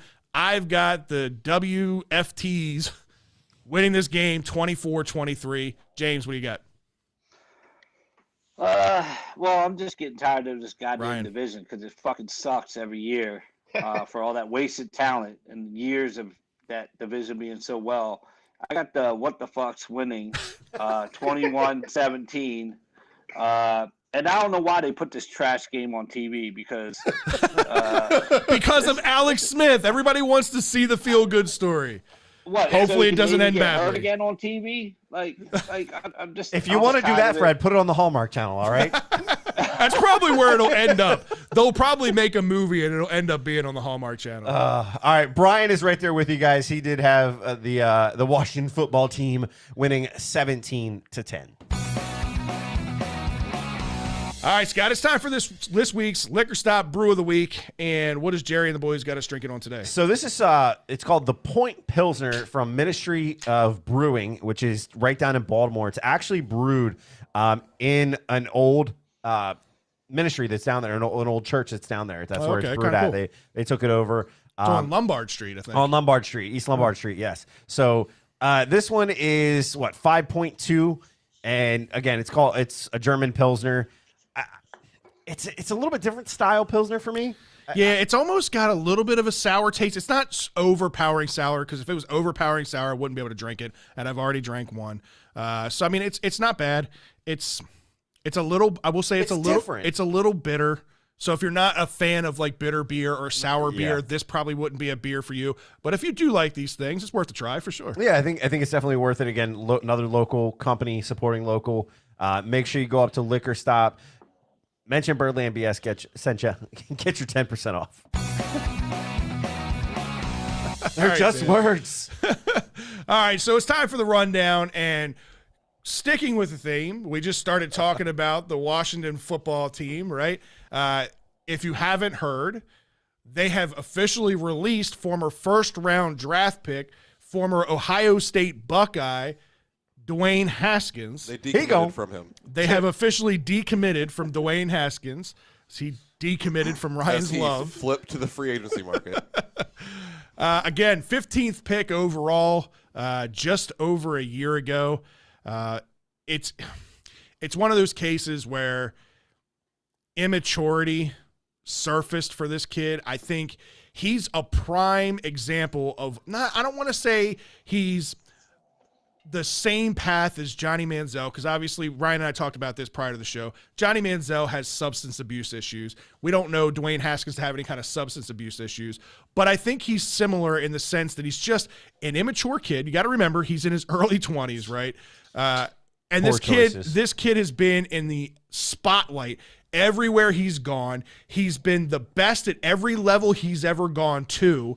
He was the best in college football. He threw for 50 touchdowns the year that he was a starting quarterback at Ohio State. He got to the NFL. He's a first-round draft pick. He's on fucking cloud nine. And I think for some athletes, right, they realize that getting to the NFL, yes, it's the dream, but it's not the pinnacle, right? The pinnacle is to be the best that you can be in the NFL. And I feel like there's other athletes that feel like once they've gotten to the NFL, they've made it. They're there. They're at the top of the world, right? And they don't put in the time. They don't put in the work. They take it for granted. I think Dwayne Haskins is a prime example of that. Yeah, I mean, I think you go ahead, James. Real quick, Fred, since he's an Ohio State boy and he said, It was a Maryland boy. Yeah. Right. But I think he was drafted at the wrong team. If he would have went elsewhere, I think it would have been better. But being at home, I think it didn't help the situation. I do think that maybe having the close proximity to his home probably hindered it, but I don't think this is just a personality thing. I think this is just the type of kid that he is. I think he's got a lot of learning to do, a lot of growing to do. And to his credit, he came out after he was released and he owned that, right? Like he even admitted He has to. He doesn't have to. I mean, Johnny But the thing is, Manziel. Fred- Johnny Manziel never did, right? He still No, to but- this day thinks that he deserves another shot in the NFL. He's an absolute but- joke. Josh Gordon. But the thing is, I didn't think we heard any of this problem and when he was at Ohio State. I thought he was like, doing his thing with no problems out there. Yeah, but you're also talking about the collegiate game versus the NFL game. That's what I'm saying. Like, he's always been great everywhere he's gone. And when he got to a level where he was equal or below equal, where you have to put in the work to work your way back up, that's where he hasn't been challenged. He hasn't had to, he's an athletically gifted kid, and he has been since he was a little kid playing Pop Warner football. He's been the best at every level. He met his match. He wasn't willing to put in the work. And I think these strip clubs and all the distractions and everything that he's been dealing with from on off the field issues are just a sign of maturity. So there's immaturity. the other difference between college and NFL is there's an expectation, right? It comes down to self accountability and discipline. When you're in college, there's more structure. There's more, discipline to an extent where, you have a coach that's riding you and going to be on top of you and keep you on that straight and narrow because he sees your potential and he's going to make you drive. You either fail or you succeed in the NFL based on your willingness to put forth the effort. Right. And if you don't have that, I think the prime example where we all saw it and nobody's brought it up is that game where he's on the sideline and they're looking for him and he's out there taking a picture, right? Everybody made a big deal out of it and they're like, oh, well, he's young, right? He's young. But it's a mental choice to put yourself before your team. I think part of that, I think his head was in the right place. Like, he was trying to take a picture with the fan and all that kind of stuff. But the there's game's a time not over. I know there's a time and a place for that, so I get it. That was a learning experience. It's the immaturity stuff, again, the strip club type stuff, the not taking the COVID shit seriously, like all of those things that I think are ultimately what led to his demise. It is, but I do think there is some validity to the idea that if he's in a different organization, that organization is a shit show for the past 2 years. Well, way more than 2 years, but it's at the forefront of the shit show program. Right. The past 2 years. And really this year. And so all of these things just compound. So there's nobody I think that's where everybody thought, Rivera would be the one to kind of set forth. Rivera, I think, only has so much ability. Right. Right. And so this kid is already down a certain path. You can't control these guys. There has to be some self-accountability, especially in the year of COVID and in the year of 2020. There has to be self-accountability. Just like there's self-accountability with us as individuals, these guys, if you're going to be out there, you're going to have that. You can't be putting people at risk. It's not as big of a story if he's got a mask on in that picture. Go ahead, Ryan. So I think that we talked about being in a different program, but we're talking about the wrong program. If he sits in the NFL and learns for a couple of years again behind some great quarterback, sure. But to just go start for another team, it wasn't going to work because he missed all of his development years at Ohio State. And James' point about not getting in trouble in Columbus, he didn't have time to get in trouble. He was an absolute nobody holding a clipboard for 2 years. He was popular for 13 weeks where he could have got trouble, but he's playing every fucking week. And then they ship him off to the NFL. There was no time to get in trouble. Not to mention Columbus is going to protect their players like that, like no other at that point. If he would have went anywhere, and I know I'm the Maryland guy hype, if he went anywhere where he could have played or stayed at Ohio State one more year to play his senior year and get 2 years of college experience and see the offseason work as a number one and being the leader with the players and things like that, maybe he's a whole different story. But I don't think anybody should be playing 1 year in college football and thinking they're going to just walk and be a starter in the NFL. It can't happen. Well, and that was what I was kind of alluding to is that there are things that happen in college that help you create. It's just like guys that come out. We all know guys and girls that have gone into the military and come out way different people than what we remember them. Right. And it comes down to that structure and that discipline. That's what college football starts to provide you. That's why these coaches, they catch flack for some of and some criticism for how hard they are on some of these guys. But It's the same type of mentality that's used in the military. It's creating structure. It's creating discipline, self-accountability, awareness of the people around you, and saying, I'm not doing this for me. I'm doing it for the guy next to me, right? A guy, that's what you're trying to do. And to your point, he didn't get that. He really didn't truly experience that at a high level. And now He's thrown to the wolves essentially with a team that they had no choice but to start it. And this is why I think that Trevor Lawrence is the best, like, no-miss pick in the history of time. Because he's the only person I can ever remember that went to a top 10 squad and started all 3 years as a quarterback and then is going to get drafted. Like, he was the absolute perfect scenario. But to be able to do that again, I don't see any of it happening. It's never happened. Can anybody else think of somebody that just walked into a national powerhouse and started as a freshman? I can't think of one. I mean, well, I guess a national powerhouse, no. Lamar Jackson started and won the Heisman as a freshman. he but made was them a Louisville. powerhouse, but at that Right. point they were nobody. Right. Like he built that team. Yeah. So Right. I mean, I think Trevor Lawrence an absolute no miss, and God bless whoever gets him because they're gonna be winning. Well, talk about in a story of full circle, right? Ron Rivera, who is now the head coach of the Reds, of I the did Washington see this. I know football where you're team, going with this. was released from Carolina after losing to the Redskins last year Losing to with Haskins. Dwayne Haskins as their quarterback. Well, then this year, Ron Rivera announces the release of Dwayne Haskins in Washington. Kind of crazy how that came around full circle. But all After right. a loss to Carolina. Right, after the loss to Carolina, exactly. So this was an interesting discussion I started thinking about the other day, and I wanted to kind of get your guys' take on this.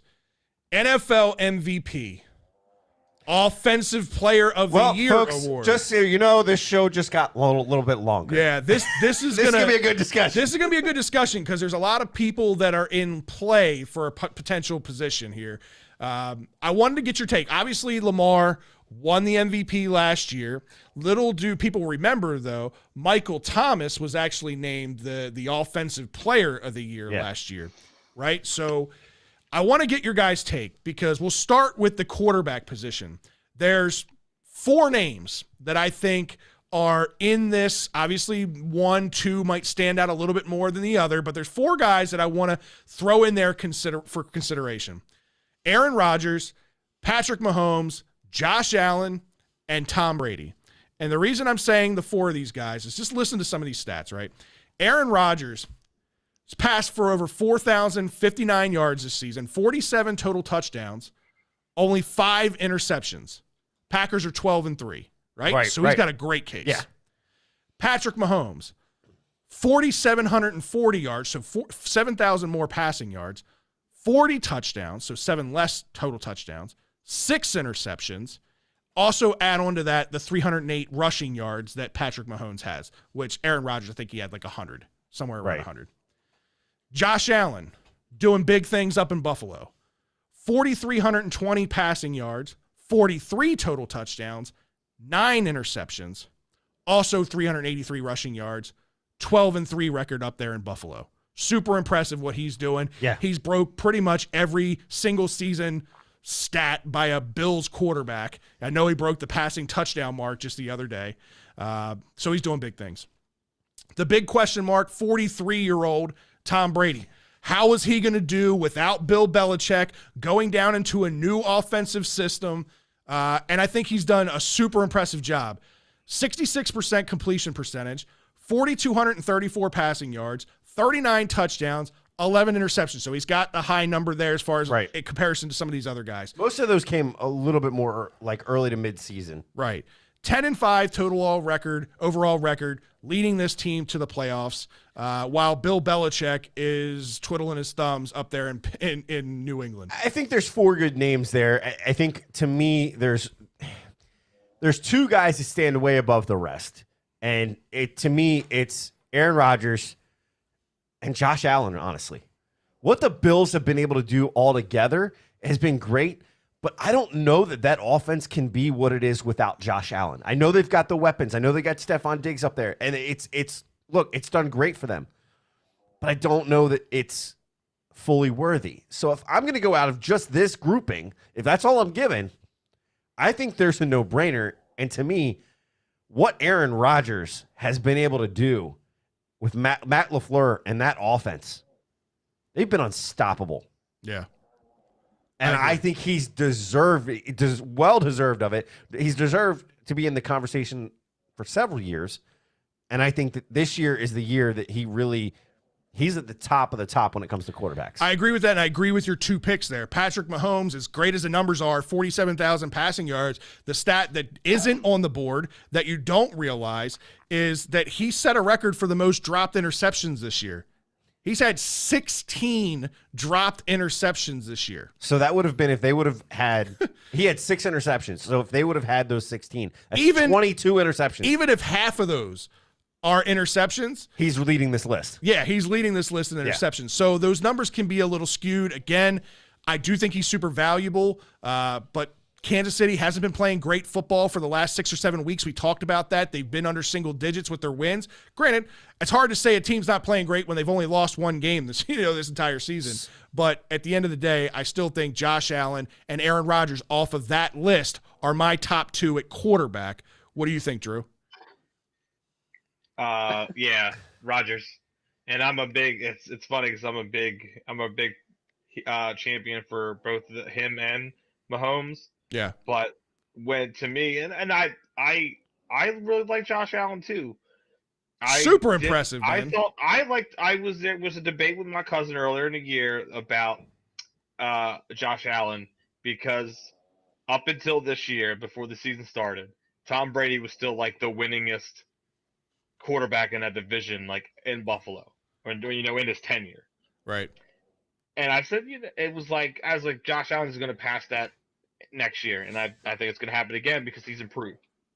But I really like him, but I think it's down to those two. Mahomes is still doing the same damn shit that he's done in his other MVP season. Yeah. Yeah, the 16 dropped INTs, so damn what? That's almost a stat that no one's ever even heard of until this year. Well, you just did, and I made it relevant. He's got 16 dropped interceptions. No, wasn't it brought up? It was brought up last year. Which is a relevant movie title. Relevant. Who was down in Tampa Bay? Jameis Winston's the one that actually the stat was looked at last year because it was 30. No shit, he was going to throw the most missed INTs. Right. Well, but that was the whole point that it was anyway, things were much worse. So it wasn't last year to kind of go at you for a second. I started talking a little too long, like I usually do. So I'll rein it back in. Now, to me, it's Rodgers because there's a lot of what happened last year with LaFleur coming in, and is there a butting of heads? They drafted the quarterback in the offseason. They didn't give him any wide receiver help, literally. Right. And yet the dude came back out there and is putting up MVP stats and proving that, you know what, me and Devontae Adams are the best duo in the league. So to me, it's what Aaron Rodgers' numbers are this year, to couple with the fact that he put up all right, is he going away? Is he aging numbers last year? So to me, he's the MVP. All right, so James, what do you think? If you're just looking at quarterbacks, we're just looking at quarterbacks right now. It's hands down. It's Aaron Rodgers. Aaron Rodgers has to do more work with less work, except Devontae Adams. And when Devontae Adams was missed for 4 games, he still performed and overperformed in a better division. The Buffalo Bills plays the Jets twice, New England twice, Miami twice. And if you look at their record, they have a good record, but the teams that they lost to were the Titans, the Chiefs, and the Cardinals. So they're going to be all teams mostly that they're going to play in the playoffs, and they beat the Broncos, and they beat the Steelers. So all right, well, hands down, Aaron Rodgers. He's a bad man. So what I want, the whole purpose of this segment is I want everybody to give me who their MVP is going to be and who their offensive player of the year is going to be. So we just named 4 quarterbacks that I think that'll be in the running. I'm going to give you 3 running backs who might be in the running for these positions as well, as real quick. Alvin Kamara, probably the most complete back in the NFL, 932 rushing yards, 4.9 yards per carry. Also, 756 receiving yards on 83 receptions. So he's got almost 1,700 total yards of offense, 1,688, 21 total touchdowns. Again, the highest number of total touchdowns by any running back. 6 in one game. Yeah, 6 in one game. It should have been 7. Yeah, should have been 7. I'll bring in our group conversation. Shut up, Joe. Shut up, Joe. And probably the most dominant runner in this group, hands down, Derrick Henry. He's got 1,777 rushing yards on the year, averaging 5.2 yards per carry. So he's averaging a little bit better of a pace than Alvin Kamara is rushing the ball. He does have 114 receiving yards, not a big pass-catching back at all. So 1,891 total yards, 15 total touchdowns. The wild card here, again, we're talking MVP and we're talking almost, offensive player of the year. Dalvin Cook, 1,557 rushing yards, 4.9 yards per carry, 361 receiving yards, so 1,918 total yards. He's got the most total yards out of any running back, 17 total touchdowns, so not too far behind Kamara. And let's mind you, this is in 14 games. He had one game missed due to injury, so one less game than both of those guys. So an interesting guy to keep in mind there to think about. And then some other guys to kind of think about too. We've talked about quarterbacks, we've talked about running backs, but let's look at some of the receivers in the league, right? Quote unquote receivers. Yes. Not wide receivers, quote unquote receivers. Receivers. DeAndre Hopkins, right? We all know what he's been able to do with Kyler Murray and with that offense after the trade. 111 receptions, 1,372 yards, 6 TDs, 91.5 yards per game. Yep. Pretty good clip there. Another guy, his first season in that offense. Another guy that you really should be thanking, Devontae Adams, 109 receptions for 1,328 yards. Really, you should be thanking a dead person. So that's really bad. I should be thanking myself. GM of the year, wearing that hat. 17 TDs, put him at 102.2 yards per game, and that's with 13 games, right? So he had the injury that had him out.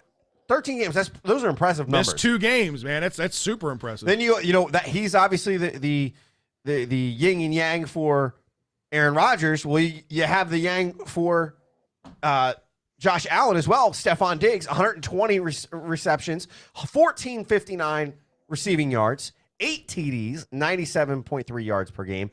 And then the only reason you put receivers in quotations, Travis Kelce, 105 receptions, 1,416 total yards, 11 TDs, 94.4 yards per game. So all these guys that we've listed off obviously are potentials for either MVP or Offensive Player of the Year. So I'm going to go to Ryan first. Ryan's been the quietest, so he's obviously been over there doing his research and his homework on all these guys.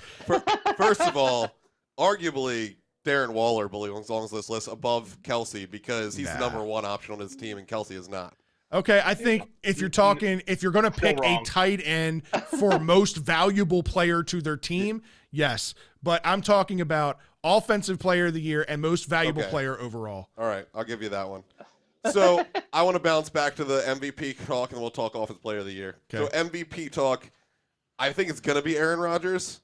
If I was the only one voting, That's what I'm asking you. I would not Who is go your with Aaron vote? Rodgers. My vote, 100%, would be Josh Allen. Okay. Aaron Rodgers has a very good running back and a top 3 wide receiver in the league that he's played with for multiple seasons. And he's not 3. And he's not 3. He's probably number 1. I don't want to run too far, so I'll say where Diggs is, but it's not 3. It's not 3. All right, so that's kind of where the thing is. He has other options. So this whole most valuable player, like I could see a world where the Packers could win without him. Right. Josh Allen, I don't even know who his running back is. It was different 4 or 5 games this week, or 4 or 5 times this year. They're not good, whoever it is. Diggs is his really only wide receiver option, same as Devontae Adams is, but this is year 1. And Diggs has What are you talking about? He's got Cole Beasley. This is the most, yeah, exactly. He was a number 3 on Dallas last year, right? And a number and like sometimes a 1 this year. So, who did they play?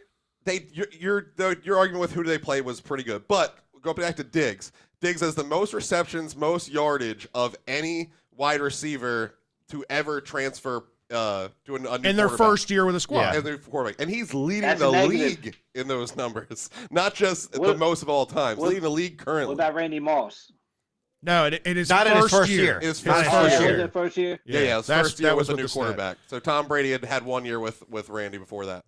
All right. I So don't who know. is your And it was pick? touchdowns. He led in touchdowns, not yardage or receptions. So your pick for MVP, your pick My for pick MVP is Josh Allen. It won't happen. Aaron Rodgers is going to get it, but I would pick Josh Allen. Who's your pick He for is Offensive an Player of the MVP. Year? Offensive Player of the Year, it's either Kamara or Cook. I think the 6 should have been 7 touchdowns is going to give it to Kamara, but Cook overall had a much better year. Like Kamara had that dead period with Hill, Taysom Hill playing quarterback where people were worried, especially in the fantasy world, that it was all gone. And then Drew Brees comes back and his favorite safety blanket is Kamara and everything's all better now. But Cook, it didn't matter who was playing or who he was playing against or what was going on. If Cook was on the field, Cook scored. Right. So Cook would be my Offensive Player of the Year and Josh Allen MVP. All right, James, who do you got here? You're the one that's being argumentative. Who do you got? Nah, it's hands down. It's going to be Aaron Rodgers, and I will put money on it or shots For I MVP? agree with you, so I can't put for money on it. MVP because it's a better. The guy had to do more with less, and their defense sucked, dude. Their secondary Darnell Savage sucked. is a beast. and Buffalo Their run defense was sucks. That's true. well, it's a hit or miss. But anyways, Buffalo's defense is way better than the Green Bay Packers. Better division. And he plays in the cold a lot more. And he's a How bad man. good? And You're giving an awful Wait, lot of credit to that. Cold to the, Buffalo and Green Bay. We're just gonna compare here. Like they're both playing in the fucking freezing. It's Yeah, like, you're No, giving a but whole Aaron lot of Rodgers is credit. great in the cold, dude.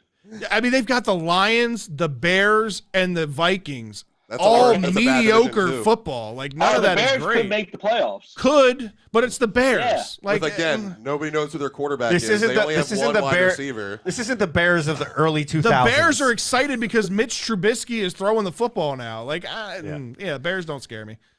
But go ahead. So who's your Offensive Player of the Year? So you say Aaron Rodgers, hands down, MVP. Who's the Offensive Player of the Year? I would give it to Diggs. I You would. would give that to Diggs. Okay. Yeah. Fair enough. Hell of a year. Yeah, I agree. Drew, who do you got? I got Travis Kelce. Let's go outside the box a little bit. for If this is MVP. any year no, not No, for Player of the MVP. Year. That's Aaron Okay. Rodgers. I already said it. But if I Okay. start going down a rabbit hole, I'll probably keep talking about Aaron Rodgers forever.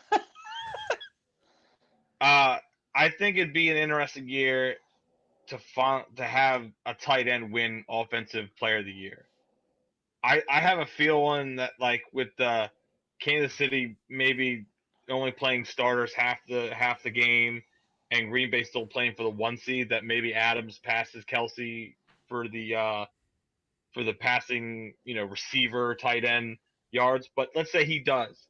I think if you have a tight end that has double-digit touchdowns and then leads the league in receiving and over 100 catches, I think it'd be a cool year to see a tight end win that Offensive Player of the Year. All right. I like the point. I like that. That's a great point. What do you guys got? So I'm going to be a little bit different in that I think if I'm going by the literal definition of most valuable player to their team, Derrick Henry is the answer. The Tennessee Titans are nothing without Derrick Henry, period. All these other guys, you've all mentioned other guys that are on those teams. Even with Buffalo, Stephon Diggs and what he's been able to do and help with, right? If it's not Josh Allen throwing to him, could he still do it? Sure. If Josh Allen doesn't have Stephon Diggs, they kind of go hand in hand. That's what I'm saying. When it comes to most valuable to your team, Are the Green Bay Packers 12-3 without Aaron Rodgers? Nope. No. are they 12-3 without Devontae Adams? I Yes. like their chances of being 12-3 or 11-4. That's 17 touchdowns, bro. Yeah, I get it. 17 That's touchdowns. my point. But 17. Aaron They might have Aaron 10. Rodgers is the one guy. I think we've all talked about this and we've all agreed on it before. Aaron Rodgers makes the most out of absolutely nothing. Better than any other quarterback in the league. You can literally throw anybody out there. You were the one that gave me the point about Jordy Nelson. For years, he was a great receiver with him, and then he goes to Oakland and he's trash. He created a best friend. That was the same thing within That's what New I'm England, saying. Tom Brady did with every white slot receiver he ever Why had. were you so high on drafting Lazaro in Lazard, fantasy football? Because Lazaro wouldn't even make an NFL roster on And we most of don't these even other know teams. his name. That's how bad he Yeah, is. whatever his name is, Lazard, whatever. That's how irrelevant he is. But you were thinking about drafting him because of Aaron Rodgers. Yeah. My whole point is all these other teams, we've all mentioned another person on that team that helps that team be better. Yeah. When it comes down to it, Tennessee has nobody. It is Derrick Henry and the run game.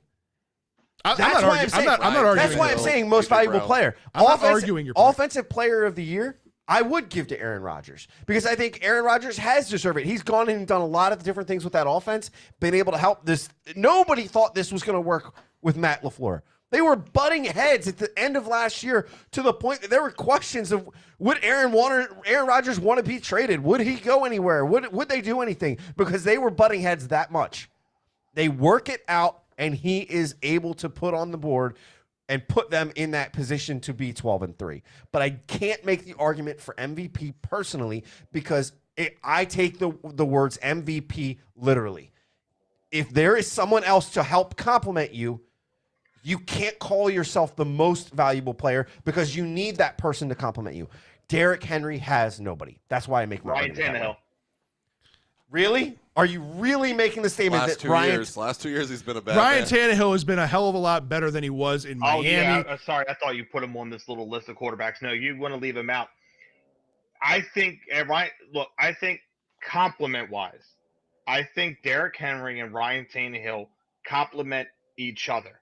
Without Henry, Tannehill is lackluster. Without Tannehill, I think Henry is lackluster. And I think the only reason that on top of that, the only reason they're kind of both, I can use that and say they need one and the same is because that defense took a huge step back and you needed it to be an offensive team or you weren't going to be where in position you're not. That was true of Kamara, too. We proved that. Robin, I think they need each other because I think if it's one or the other, then Tennessee's 6-10. I think in my choice for MVP and Offensive Player of the Year, you're going to see a 1-2 award from the same team. Oh, wow. Yep. So that's Packers. Or is it the Bills? And or I think is it the Dolphins? Absolutely not the Dolphins. 2-1 Fitzpatrick. Doing Fitzpatrick? That would be No. the best. Here's why I think that is exactly what you guys were just talking about. I think that if you pull Josh Allen away from the Bills, Stephon Diggs doesn't have the year that he has.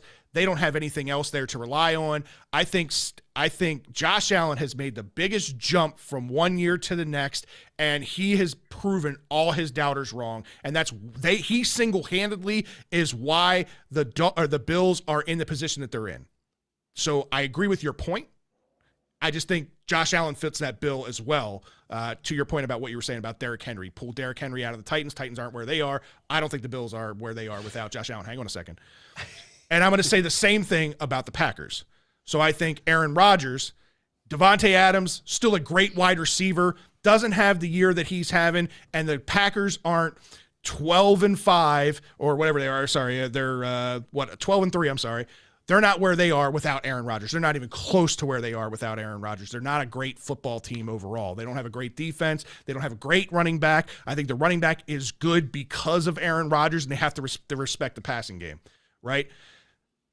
On the offensive side, Player of the Year award, both wide receivers on that team, the years that they've had, again, to Ryan's point, Stephon Diggs coming in against the odds, playing in a new offensive system with a new quarterback he's never caught passes from in a year without a preseason. But right? a previous proven ability. He's never had a real quarterback, not at the Terps and not on the Vikings. Let me prove my own point here, right? So he's leading the league in receptions at 120, 1,459 yards, leading the league in receiving touchdowns. The only deficiency that he has in comparison to other wide receivers out there are the total touchdowns. He's got 8 total touchdowns. That's where I think Devontae Adams might be overstepping Stephon Diggs. It's a close battle for those two, for 1 and 2 for the Offensive Player of the Year. But Devontae Adams, he's 11 receptions shy of Stephon Diggs. He's 120 yards shy of Stephon Diggs, but he's got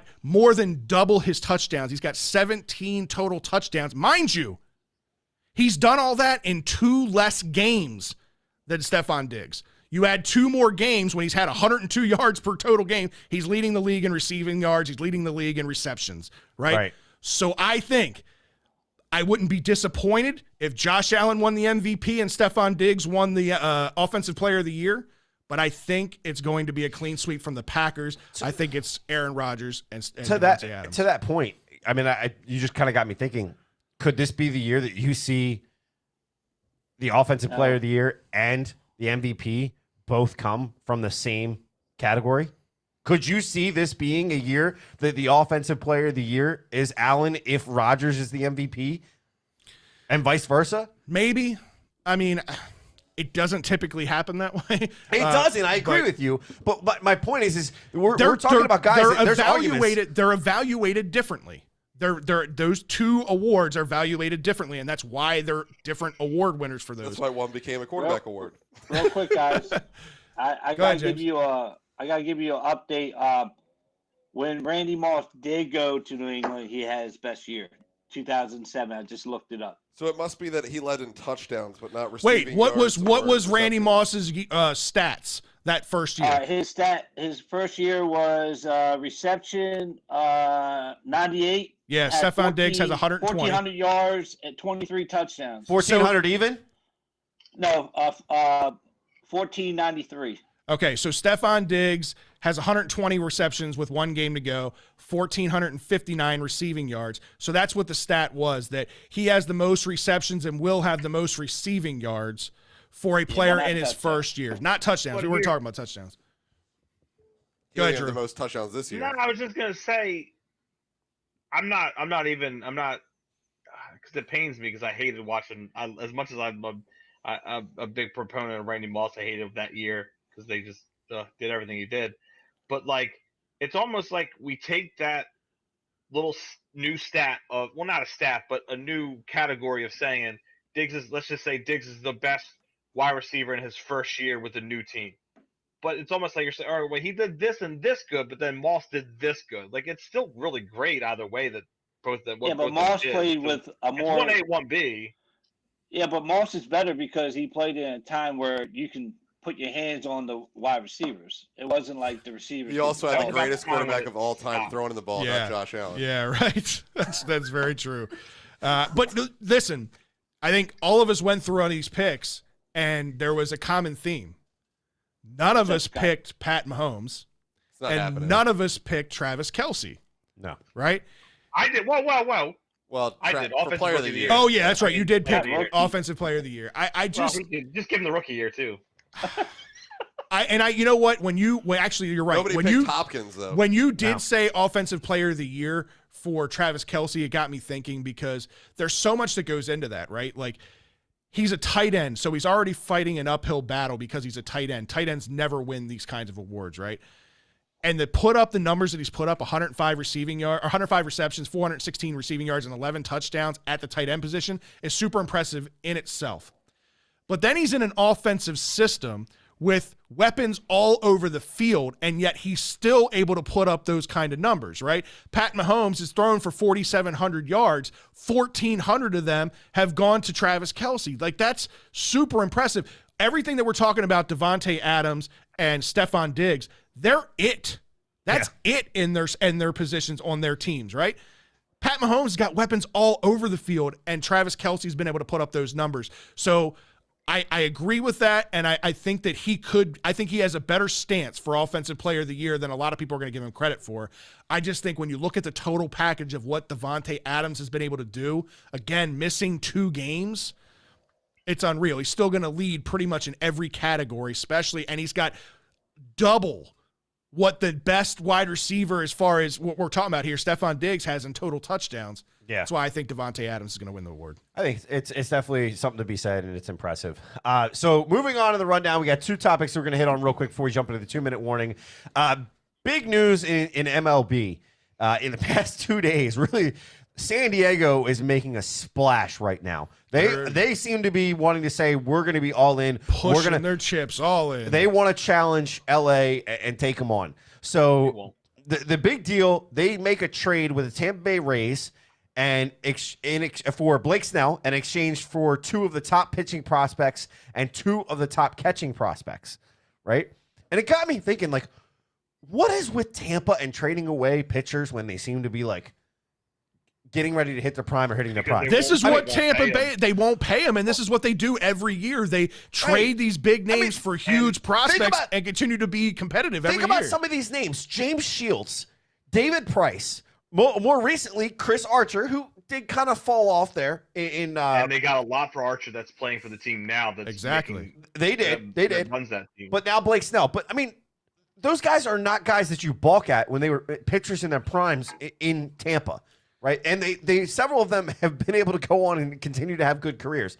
Blake Snell, I think, is going to really thrive out there. This could be a splash that really comes down in a good way for San Diego if they can make a run this year again.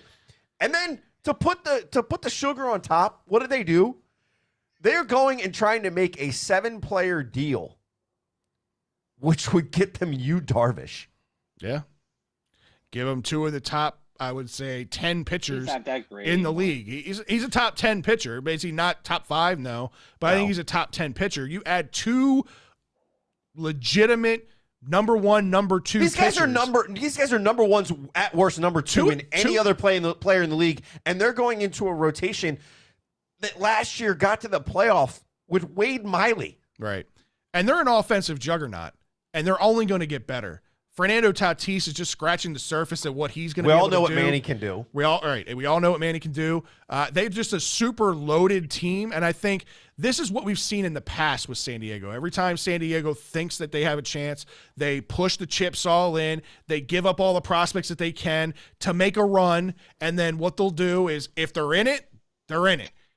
Mid-season, if they're not, they will dump chips and abandon ship and trade it to the next available team that wants it and try to recoup as many prospects as they can.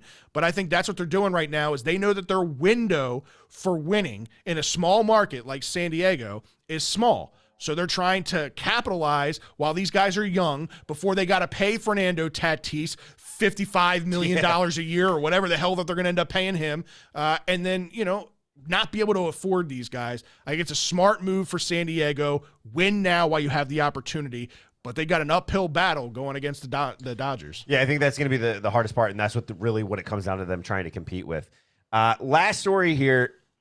Did you guys see the videos of John Morant coming down on his ankle? No. The Memphis Grizzlies star point guard John Morant wound up leaving the game in a wheelchair.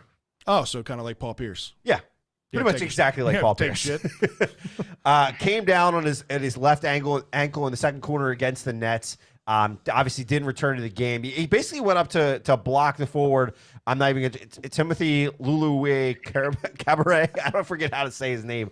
Heard it a few times. Huh? I'm glad you attempted. But wound up landing. Came down on Timothy's foot. And just the ankle rolled, didn't look good, couldn't even walk.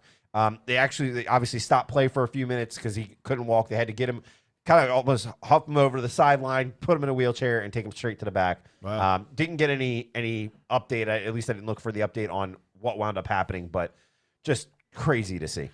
All right, man. I listen, John Morant, one of the young and upcoming stars in this league. He's a guy, if you get him paired with the right kind of talent, man, John Morant could be the next superstar in this league once LeBron moves on. He's out 3 to 5 weeks with an ankle injury. 3 to 5. All right, so there you go. So this is a top guy that's out here right at the beginning of the season. Yep.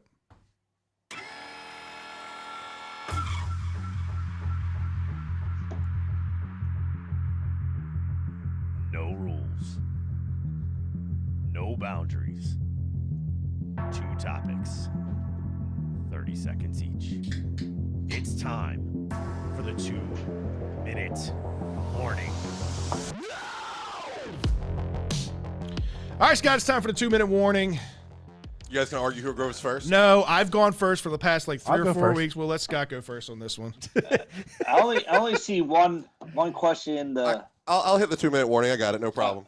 Okay. All right. Oh, got it. All right. So we're gonna keep it right here in this house. We just noticed that nobody else saw John Morant land on his ankle. I find that we're all burnt out. The NBA ended 2 weeks ago, and we're all playing basketball again. Do you believe the NBA should already be playing, or should they give their players an off season? And go. I pressed the button. I don't know what's happening. You got to be on. You got to be on the main show there, Oh, Ryan. sorry. There we go. There we go. I'll take all this. That was a puny bell at that point. Ding, ding, ding. I think it's ridiculous. You're going to wind up seeing a lot of injuries come out of this season because of that. You know, these guys did not get the chance to rest and recuperate. We know that rest and recuperation is huge for athletes, and now these guys aren't getting it. So I expect a lot of these guys to have soft tissue injuries, and I also expect a lot of them to be like in cryotherapy chambers 24/7. You know how we've complained in the past about a lot of NBA players sitting out games for quote unquote rest? Well, you're going to see that to its nth degree, I think, this year, because players are going to need that time to recuperate, because this is an 82-game season, right?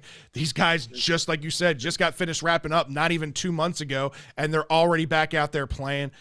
This is going to be a lot to ask, especially for the older player, for some of the veteran players. I expect to see a lot of these guys not play back-to-back games. All right, you took my show and tell segment, so you know I had to throw one in the 2-minute warning. Maryland with a big win, taking down number 6 Wisconsin the other day. We all were kind of hesitant on the season. How do you see this coming out? All right, Oh, yeah, wow. you restarted it. You can't go to that. Well, we're going. This is 3-minute warning. Yelled at 3-minute warning. He wanted to get 3 minutes in the fucking I show restarted and the tell. show and tell, baby. So what was the question? Go again, because you just threw me off. What do you think of this after being the number 6 team, what the future of this squad holds? I think it was impressive.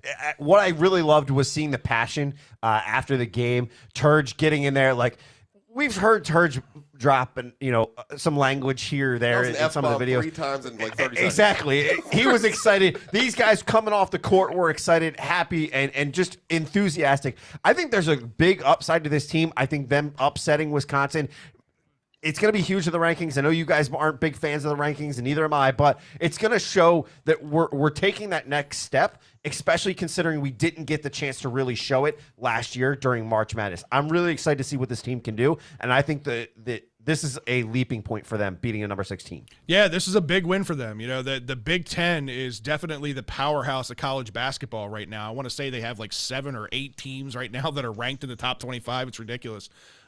This is a team that you're going to see a lot of this. You're going to see a lot of inconsistencies. You're going to have streaky stretches where they're shooting 60%, so they're shooting the lights out of the gym like they did in the second half of this game. And then you're going to see cold stretches where they can't hit anything and they're shooting 20%. What was good is we got to see some depth. Dante Scott has been playing out of his mind. Yes. I think, in my opinion, right now, I think he's the best player on this team, which is crazy because last year we were questioning a lot of his consistencies where, he's just got a high motor. There's a lot to like about it. I did like Mark Turgeon's message in the locker room. Breaking the whiteboard. I think, Blake breaking the whiteboard, I think was big. I like that kind of passion. It's obvious that Mark Turgeon listens to all the critics. He takes all that stuff to heart, and that he still relays a positive messages to his guys, man. I think it was good. Yeah, Hey, it's big on that Steven part. Severs, hang out for after hours. You know I'll talk Terps anytime. And make sure you follow Shell and Tell. That's right. All right, Scott, sign us off, man. All right, guys, we appreciate you guys tuning in each and every week as you do. Make sure you check out our website, www.birdlandbs.com. You can check out all of our episodes there. Get yourself some Birdland BS gear. I'm always sporting it. I don't know what the hell Fred's doing over here, but go get yourself some. Make sure you also leave us comments for while a you're whole there. lot of advertisement. So anybody wants some advertisement, my titties are available. That just sounds wrong. Anyway, make sure you also check us. I'm in. Drew sponsored Princeton. Big play. Jesus Christ. Birdland Sports Network. The milk is sweet, Drew. Make sure you go check us out. Make sure you also check out the audio version of the podcast, Spotify, iTunes, Google Podcasts, wherever you listen. Make sure you leave us a review. It helps us get found on those podcast search engines. And make sure you obviously always check us on our social media pages at Birdland BS is how you find us. And make sure that you continue. Not you. Oh, make sure that you continue to give us the feedback and the comments. We love it. We try to include you guys each and every week. For Fred, myself, Ryan, Drew, and James up here in the corner, we appreciate you guys, and we'll see you next week. See ya.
It's time for the after party. It's last call for alcohol. Ah, man. Good show. Long show. Yeah, it was. I had to get my, wits about me and get my, surroundings about me. I've been thrown off not being here for, 3 weeks, all the different things that we had to do. But it was a good show. The MVP and Offensive Player of the Year award debate was good. I'm sure a lot of people out there have some interesting takes on that. I know Steve has voiced his opinion. Steve's very opinionated. I love Steve. He doesn't like fantasy football. He's made that very clear. Oh yeah, we hear you, Steve. We know you don't like it. We know you don't like it. We know you think it's lame. He loves Turtle Talk. And he appreciates all the Ravens talk as well. We appreciate you. Hope things are going well with the new house, man. I follow you on Facebook. I see all the new house. I know you were building the pool out down there in Florida. It looks really great. He's got this whole Disney theme set up going at his new house. I want to say, don't tell my wife that. if I'm not mistaken, I want to say he's got a built-in pool going in the shape of Mickey. Wow. In the Mickey head. It's pretty fucking badass looking. I'm just gonna tell you, if you're doing that, make sure that you get the copyright.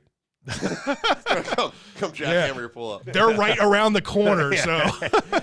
So I did want to bring up. I think it was James that actually had put this originally in there. Ryan threw me for a loop because I actually was anticipating this question, and James, he completely left your question off. So I'll let you ask your question that you had put in the 2-minute warning. Go ahead, James.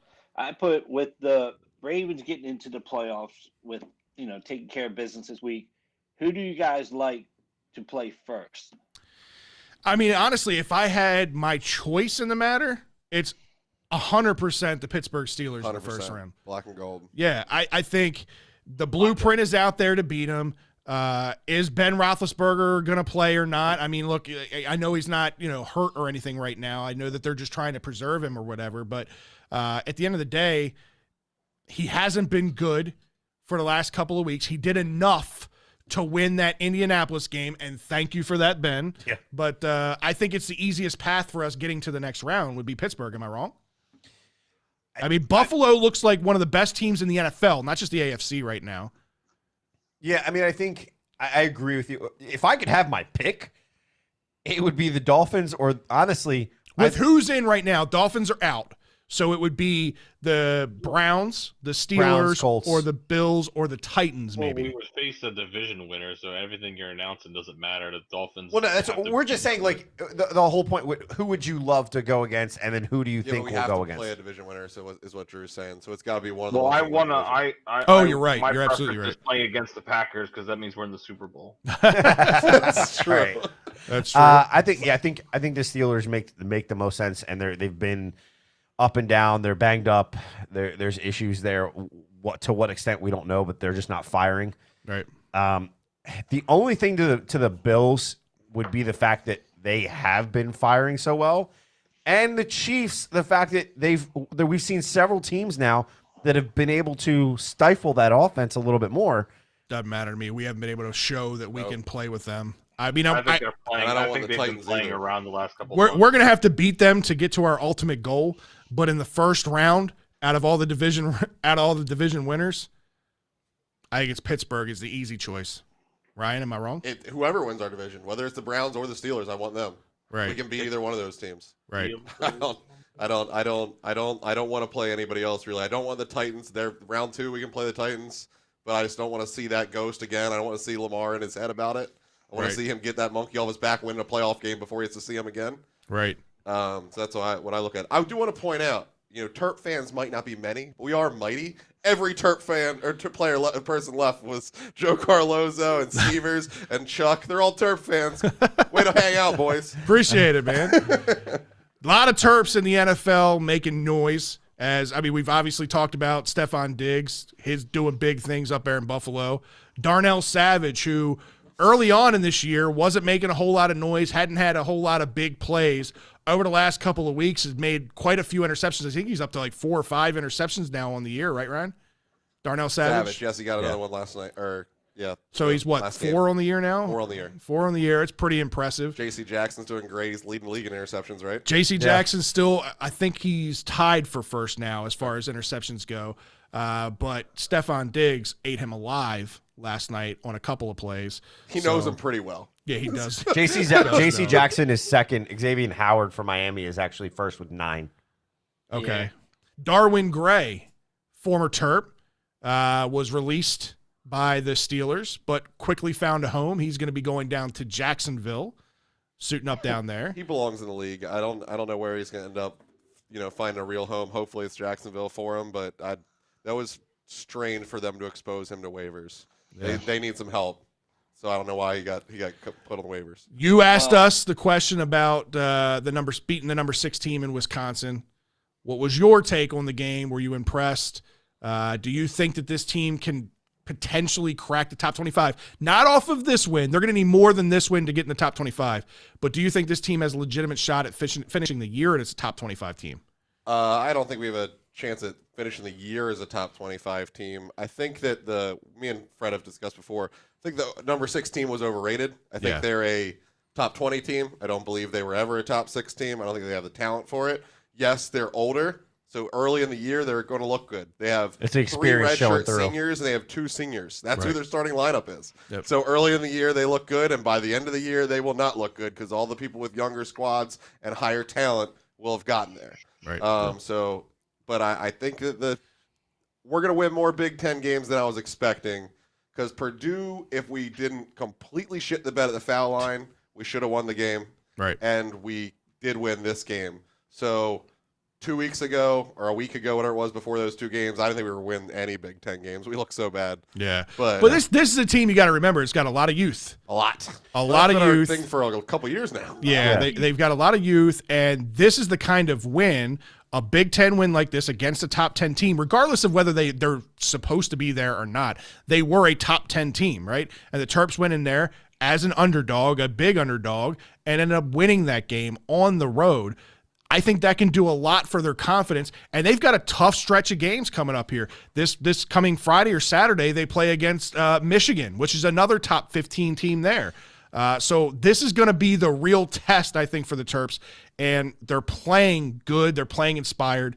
I think this could go a long way for them. So I'd like to ask both of you guys a question because obviously this past weekend we saw Jalen Smith scoring his first NBA bucket for the Suns. But my question to you kind of results back to this. Where do you think this team would be had Sticks stuck around? They 100%. Had Bruno stuck around, had Sticks stuck around, had Herter stuck around. If anybody gets to a senior year, we're going to be a monster, but we just can't get those players. Right. We're get players that as soon as they get NBA sniff, they're gone. I still think that Jalen could have benefited by another year. Because money-wise, he worked out fine. But money-wise, he worked out. He ended up being a lottery pick, and good for him on it. He gambled on himself, and he ended up getting the pick that he needed to be. But I still think that he could have benefited from another year in development. That was Chris Wilcox, right? He got drafted high and then became nothing because he had only had 1 year in college. Yeah, Chris Wilcox had a couple. Well, he had a couple of decent years in college or in the NBA, but really never amounted to much. I guess Jordan Williams was another one. I guess my thought with Diamond Sticks, Stone, right, is not only would he sort of one good game, right? Not if he sticks around, not only does he have a very, very high chance of increasing his lottery pick in the draft, but if he leads this team or helps lead this team to a top 5 finish, and maybe even in the Final Four. I think at that point he solidifies who he is and what he was doing, and at that point I think there's possibility he's a top 3 pick at that point, depending on who's around. Jalen could have possibly been a first-round draft pick, end of the first round, after his freshman year. He came back and took one more run, tried to win it. I think they would have been right in the fucking hunt if COVID hadn't shut it down. They would have been at least an Elite 8 team. Then once you get the Elite 8, it's gambling after that. You could be Final Four or a championship team. Go ahead, James. Go ahead. Hey guys, real quick, whoever wants to get into it, all you guys can answer, but out of each Maryland program, basketball and football, who is your number one in each of them that went pro? So our pro from those 2 sports. Our favorite pro from Maryland basketball and Maryland football? Yeah. Go ahead, Ryan. So mine are more Maryland related, maybe not the best. Studio mode. Oh. maybe not the best pros, but Vernon Davis was hands down the best Terp that we had. He was a dominant force. You could hand him the ball. You could throw him the ball. He was a man versus boys out there playing, and he had a decent NFL career. It wasn't the best NFL career. Obviously, Diggs, even right now, has a better NFL career than Vernon Davis had. But he's absolutely my number one in football. In basketball,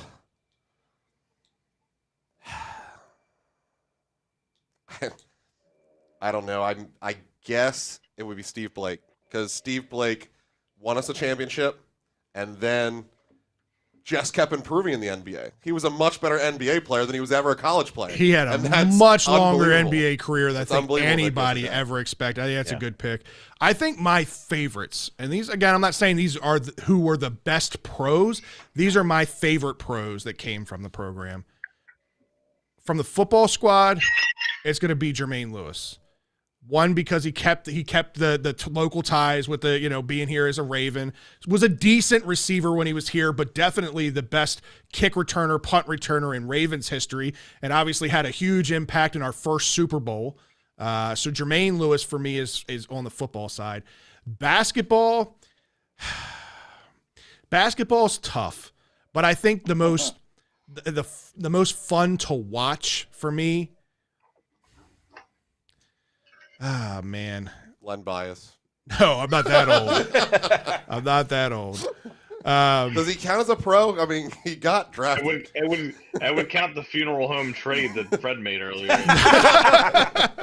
No, oh my God, I'm drawing a blank on his name. 23. 23. He played for the Joe Rockets. Smith. No, played for the Rockets. He was a guard.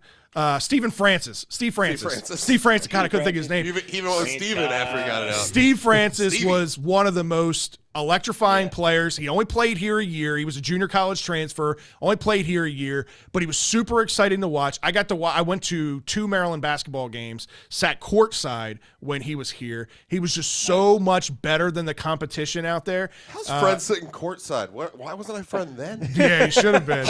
My uncle was very high up with the company that he worked for then, and they had season tickets that were courtside. It was great. But yeah, so I got to watch him in person at Maryland, and then the NBA career that he had was unreal. He was just a very electrifying player, man. He was fun to watch.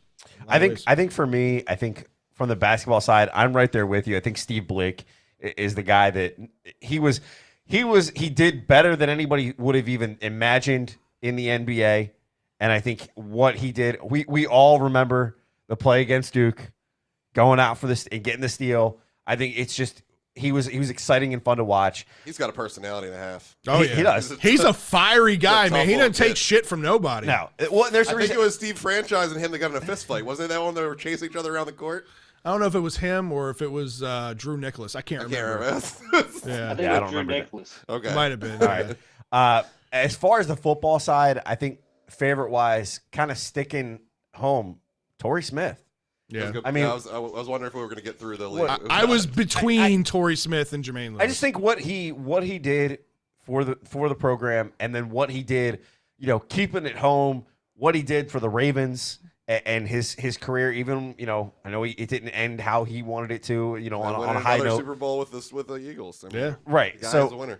I think it just comes down to he was an all around good guy, and then off the court too, or off the field too. I think he's shown that he is all in on Baltimore. I mean, he continues to show it. I mean, he's still, for God's sake, he's taking it to another level here recently with partnering with WJZ, Yeah. and doing his show with them, right? Keeping it local. Like, he just loves the Maryland and Baltimore community, and I hats off to him for sticking with it throughout the years and staying here in Maryland, staying here in Baltimore.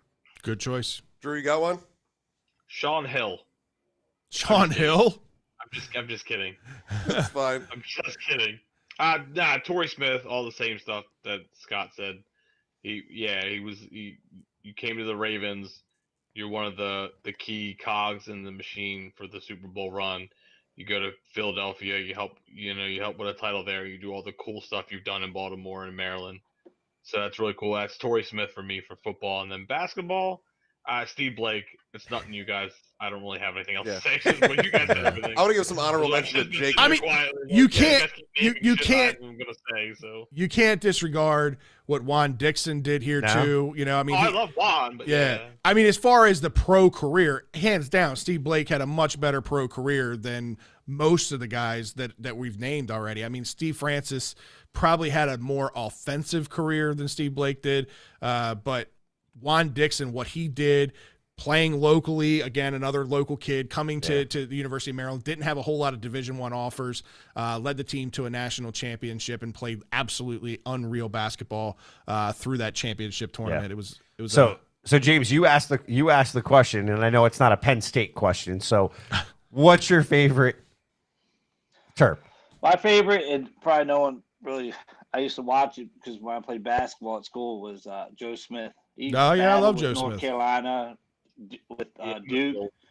And he had a decent NBA career. He plays it with Steve Blake in the Big Three. There was like a big tryout. They had Steve Blake was there and Joe Smith looking all old with his gray hair. But he used to battle in Chapel Hill against North Carolina. Yeah. With what's his face? They had the fucking Rasheed the Wallace. fro top. No, they had the fro top that went to the Celtics. He looked like if he dies, he dies. He had like the high top fade. He played The for white guy. Carolina? Yeah, he was North Russian? Carolina. And it- No, but he looked like it. He was Russian with the fro top. Eric Montross. oh, He yeah. helped end the Cold War. So that, and then you guys probably not, but I was a big fan of Sean Marion. I love Sean Lights Marion. out Sean Merriman. Yeah. Yep. Yeah, Okay. so, Take a bunch of steroids. So I will say Sean Merriman did shit on Ralph Friedgen pretty hard, but he was a Mike Loxley fan. So now that Mike Loxley is back in the fold, Sean Merriman can be a great Terp again for us. All right. I think a guy that goes, I'm going to name another one that just goes with it. goes under the radar, a guy that I really liked at Maryland too, that ended up having a decent pro career, Lamont Jordan. Lamont Jordan was a great running back here for many years that he was here, and then ended up having a pretty good career with the Raiders as well. Yeah. So last thing we'll bring up what Robbie's saying here. We kind of touched on this earlier. Robbie says Chris Board has come a long way, and I'm really proud of him. He is finally getting results. We saw it in this 100%. game. We were kind of talking about that before, and I know we didn't dive deep on him, and I just want to take a minute to talk about that because you and I have talked about this before about how we were hoping to see a little bit more out of him at the beginning of the year. Just wasn't. I don't know whether he just wasn't impressing the staff, that he wasn't getting as many snaps. But here they give him a shot, and he takes full advantage in this game. Yeah, and Harbaugh has been singing his praise now for the last couple of weeks. He's done big things. This is a guy that started his career as a special teams ace, and now you're starting to see him hit the field as a linebacker. As much as I love Patrick Queen, as much as I love Malik Harrison, you got to remember these guys are rookies playing in their first year without any kind of preseason, right? So you had to have somebody with experience kind of step up. Yeah. LJ Fort has been a good cog since we've gotten him. But Chris Board, I think, was a guy that, like, to your point, we needed him to take the next step, and he's been able to do that. So I really appreciate Chris Board and what he's been able to bring to this team. Yeah, this whole defensive front has really done well. So, Yeah. All right, guys, we're going to get out of here for the evening. It's been a long night. We appreciate you guys tuning in. We'll see you next week. See you guys.